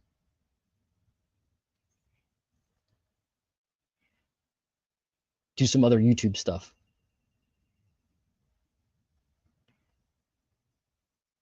So this is the area I'm looking to buy, and ironically, it was supposed to be developed by Lennar. Oh, are you talking about Lake County? I think you are. Oh, yes, disrespectful offer imminent. That's great. Good for you. Good for you. Yeah, let us know how it turns out. Yeah, don't be afraid to make disrespectful offers and then follow up. Like, make the offer. Then, the agent, I don't know if you're working with an agent or not, but however you're doing it, but it's like you send the offer into the other agent and they go, this is ridiculous. They're not going to take this. But as an agent, I'm obligated to show my seller that offer. Like, I can't just keep it from them thinking, I don't want to show them that offer. I can't do that. At least in Ohio, you can't do that. You have to show the seller the offer. So whatever you send, the seller's going to see. Well, it doesn't really matter what the agent thinks. That's the key. When you make that offer, like what the agent thinks has no bearing. It matters what that seller thinks. So send that disrespectful offer in. If that agent tells you that's crazy, say thanks, have a nice day, send it, show it to them anyway, let me know. And then follow up. If they say no thanks and they don't counter and you really like the property or it cash flows well or whatever you're trying to do, just follow up. Wait a couple weeks. If it's still on the market, call the agent. Hey, any more thought to my offer? No, Liam, still too low. All right. Make some more offers on other properties. You'll eventually find one. The University of Tennessee is in Knoxville. The college has a year increase. UT has purchased entire apartment complexes because of this. So migration for UT is counted as home buyers. Oh, I see what you're saying. I got it. Yeah, college towns will definitely fudge the numbers. You got much more, you have a lot more demand, right? And the college has a lot more pull, and they also obviously have tons of money to do what they want to do. I didn't think about that. Yeah, college is there. I've actually been there and watched a football game. Tennessee's awesome. Beautiful area. Some of the biggest houses I've seen in my life are in Tennessee. I'm wondering if other college towns are having the same false narrative as college students as buyers. Yeah, I think the towns where that's more of like a smaller town, like Morgantown, for instance. We looked at that today, right?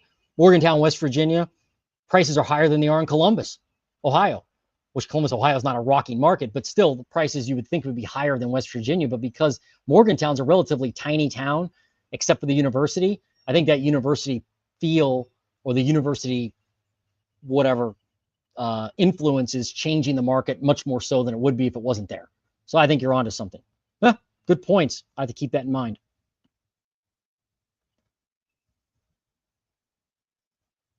Seems like there's an increase of how many empty houses are on Zillow. How many houses on Zillow are empty with no furniture? Yeah. I mean, it's shocking how many people paid cash for properties in the past and they don't need to sell. So they go buy something else and then they leave that house on the market with no furniture in it and they just leave it there and it'll sell when it sells and they're not in a hurry to sell it. Even if they're, even if they're paying property taxes and insurance. So I guess it works for them, but yeah, that's a good clue. Like, great point. If you find a house that's empty, first off, it's easier to look at because you don't have to worry about, bothering anybody when you see it. And you can kind of get a sense of really what's going on in the house and take your time. So an empty house is great to see. And it also tells you that, okay, maybe they did already buy a house. And if they did, then is it possible that they move to need to sell, not want to sell? And that'll give you a better deal. So, all right, let's see. I have to do Ohio because I have to stop this at some point. Even though you guys have a lot of good information, a lot of good ideas. All right, so let's do Columbus and the Ohio market and see what's happening.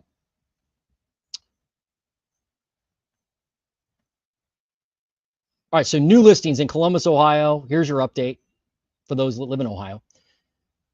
New listings are actually down 1.6% year over year in Columbus. So I thought we would see more new listings as we enter the spring selling season, but quite frankly, we haven't. Active listings in Columbus, Ohio, only up 1.12% year over year. Wow.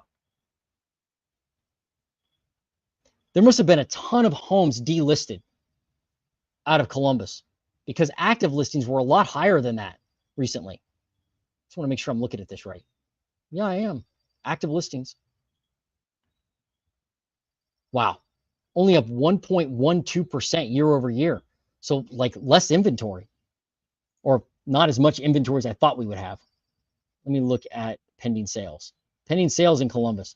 Yeah, down 12.3%. Must have been a lot of delisted homes. People must have been taking homes off the market here. Well, that's scary as we enter spring. That's not what I wanted to see. No, at all. Not good at all. Median sale price up 1%. It's not up a ton, but we're at 334 grand and it hasn't crashed yet in Columbus, Ohio. All right. Didn't want to see that. Let's do Cleveland next. Cleveland, Ohio. New listings in Cleveland up 21%. Wow. That's a change. And active listings actually up finally. Cleveland's been rolling under the previous year.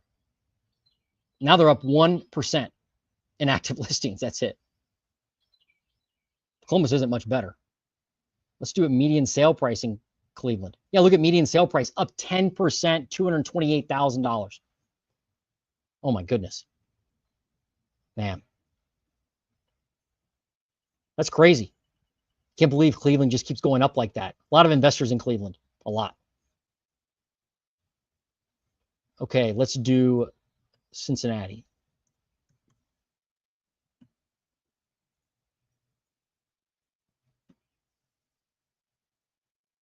Well, look at Cincinnati, up 10.9% in new listings in Cincinnati. Let's do pending sales in Cincinnati. Up 3.7%. So more new listings, more pending sales, more activity. Let's see if they have increased supply. They're up 19% in active listings. So by far in Ohio, as far as the big cities go, the big three, Cincinnati has the most inventory. Let's look at median price. Oops, median sale price. Up 4% in Cincinnati, $287,000. I mean, the fact is, unfortunately, for the buyers in Ohio, prices are not going down. They continue to go up. Inventory continues to stagnate. And that's why at the way earlier on, whenever it was, an hour ago, we were talking about new homes. There's not any home building in Ohio. So it's like, it's just gridlocked on inventory. And I don't see it changing. I really don't. Now, and I don't know what's going to happen with Intel in Ohio. Intel's building a massive factory like 10 minutes from where I am right now. And they've actually slowed the progress on the building. They may even kill the whole thing, which I can't imagine them doing, but you never know. And if they kill the Intel deal, will that change the market much? I don't know. I don't think it will. There's just no homes available. Man, I can't believe this number from Columbus. I'm gonna go back to this and look again, just to make sure I'm not seeing things. Yeah, there's new listings. And let me look at active listings again in Columbus. Yeah, look at that. And look at the rate of change for Columbus. Oh no, it's just down. Building less and less active inventory hitting the market. Man. Jeez. Yeah, just need more inventory. That's where it is. A lot of other places in the Midwest are like this, but not what you want to see for the folks trying to buy an affordable home. Just entry-level buyer trying to buy like that $200,000 home, which used to be easy to find here. Before COVID, it was easy to find. You find some decent homes under 200 grand easily under 200 grand. 3-bedroom, 1 bath, 1,000 square feet, no problem. Now, forget it. Not around. You either have to buy something that needs work or buy something that or the home's not desirable for whatever reason, because of the location or the school district, or it's too far for them. But it's very difficult now to find something under 200 grand that makes any sense around here. So not good for the locals or people just moving to the area that looking for an affordable home. Okay, so that's the Ohio market. Not very exciting.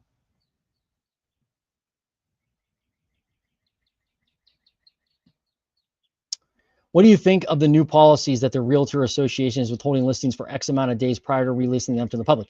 Oh yeah, I did a video on this too a while back. Like last week I did it, or was it this week? I can't remember. I mean, there are sellers, believe it or not, that want to withhold their listing from Zillow and from Redfin, for an example, because, and what Liam's talking about, by the way, if you're if you don't understand his question, last week the National Association of Realtors basically came out with a new rule that said that sellers have the option to withhold listings from Redfin and Zillow and other websites like that, and realtor.com, which is owned by the National Association of Realtors, I think. So that's kind of odd. But the seller can choose to withhold their listing from those websites when they list it with an agent on their local MLS. So traditionally, when I listed on the MLS, like one of the last screens that I have when I enter the listing, it's grayed out and there's no way to actually uncheck it. It says basically share with realtor.com. So that was defaulted. Now sellers have the option to withhold their listing from those websites like Zillow and Redfin, and only have it on the MLS for a period of time. I don't know how long that's going to be yet, because every MLS is different and they haven't told us locally how long that'll be, but that gives sellers the ability to withhold that. And that means, basically, it means that buyers aren't going to see all the listings on Zillow and Redfin anymore. Previously, that showed most every listing that was available on the MLS hit Zillow and Redfin. Now they're not going to. So buyers are at a disadvantage unless they're working with an agent. What do I think about that? I think that it's a double-edged sword, because as a seller, you shouldn't be forced to list your home on Zillow or Redfin. Like, to me, I don't think you should be forced to do that. However, as a buyer, I think you have a right to see the homes that are listed. So I don't know what the answer is. I see both sides of it, because I do have clients in the past that have asked to, if I could like list a home on the MLS, but not list it on Zillow. And then you couldn't do that. It was impossible. For a variety of reasons. People want privacy. I mean, if it hits Zillow, it's going to hit every person on earth, can access it any time. But this rule makes the MLS more relevant, not less relevant. And I think the MLS and the NAR were kind of losing value or their power position in the market. But to me, this makes them more relevant, because unless you're working with a realtor who has access to the MLS and is sending you those listings every day, there may be homes that you're not seeing. Now, I think most sellers will still want to list with throughout all the markets. They want to list on Zillow, Realtor, and Redfin, but some of them won't want to. And the other odd thing about that is, that's a great question, Liam, because the other kind of hanging chad there is that if I'm a seller and I'm wanting to attract out of area buyers, if I don't list it on Zillow and Redfin, they're not going to see it, because the MLS is only for that area. Like the Central Ohio MLS only covers Columbus and the little surrounding counties. It doesn't cover Cleveland and Cincinnati. So even a buyer in Cleveland and Cincinnati is not going to see that listing. So like, there's probably not a lot of homes that are going to be listed only on the MLS, but maybe that changes in the future. It was an interesting move from NAR to do that, because it blocked Zillow and Redfin from having access to everything. I don't know if that answers your question, but that's kind of where I am with it. I don't even, it's hard to, I don't know if I'm in favor of it or not. I am in favor of sellers having the option not to list something on Zillow, but I'm also in favor of buyers having access to all the properties. So I'm being wishy-washy, but I'm not sure exactly if it's good or bad yet. There's a lot of people that think the MLS should be free and, well, that the public should have access to the MLS, but it can't be free. So the question is, would you pay $50 a month to access the MLS? Because somebody has to pay for it. It costs money to maintain it. The other thing about the MLS is they have very strict rules on entering information. Like you have to enter it exactly correctly. And if you put in there something wrong, you can get fined. So there's a lot of rules in place to enter things. That's the thing about the MLS. As a seller, wouldn't I want my home to show up as many people as possible? Yes, Super Tech Boy. Yes, you probably would in most situations. Like 90%, 99% of sellers, yes. But there are sellers that don't want their neighbors to know. And the other thing is, you can test the pricing. Like if you have like in Ohio here, if you have a $5 million home to sell and you don't want everybody seeing it on Zillow and going, oh, look at that home, it's $5 million. If you want to just test the market, you could put it only on the MLS and then it's not broadcast to Redfin and Zillow and kind of keep some privacy there. And it allows you to test the market with pricing without officially listing it everywhere. Yeah, it's just hard to digest. It makes me think there is some subterfuge behind it. Yeah, there probably is. I mean, well, I don't know if there is or not, but they have a strategy at the NAR, like every business does. And so that strategy usually benefits them, as in most businesses operate that way, right? So I don't know. I think it took a lot of people off guard because the locally our MLS wasn't talking about it at all. I didn't hear anybody talking about it. And then all of a sudden it launched and people were like, what is this? Feels like every home in Ohio went up 100K during COVID. It did. It does feel like that. There's no doubt. Wow. Okay, this is a record for me. I've been on 2 hours, 27 minutes, 14 seconds, 15 seconds and counting. You guys have been great today. Awesome exchange of data and thoughts and ideas. I hope it helped you. This was supposed to be a big deep dive into the housing market. And I think we did that. So I'll continue to put out more videos and we'll do another live, maybe another Redfin live next week, or look for a live one of these mornings if I have some time to break away from the real estate duties to jump on YouTube. And thanks for all your support. Thanks for watching and your attention and your questions and the interaction. Hope you have a great day. And we'll see you on the next video. I'm out.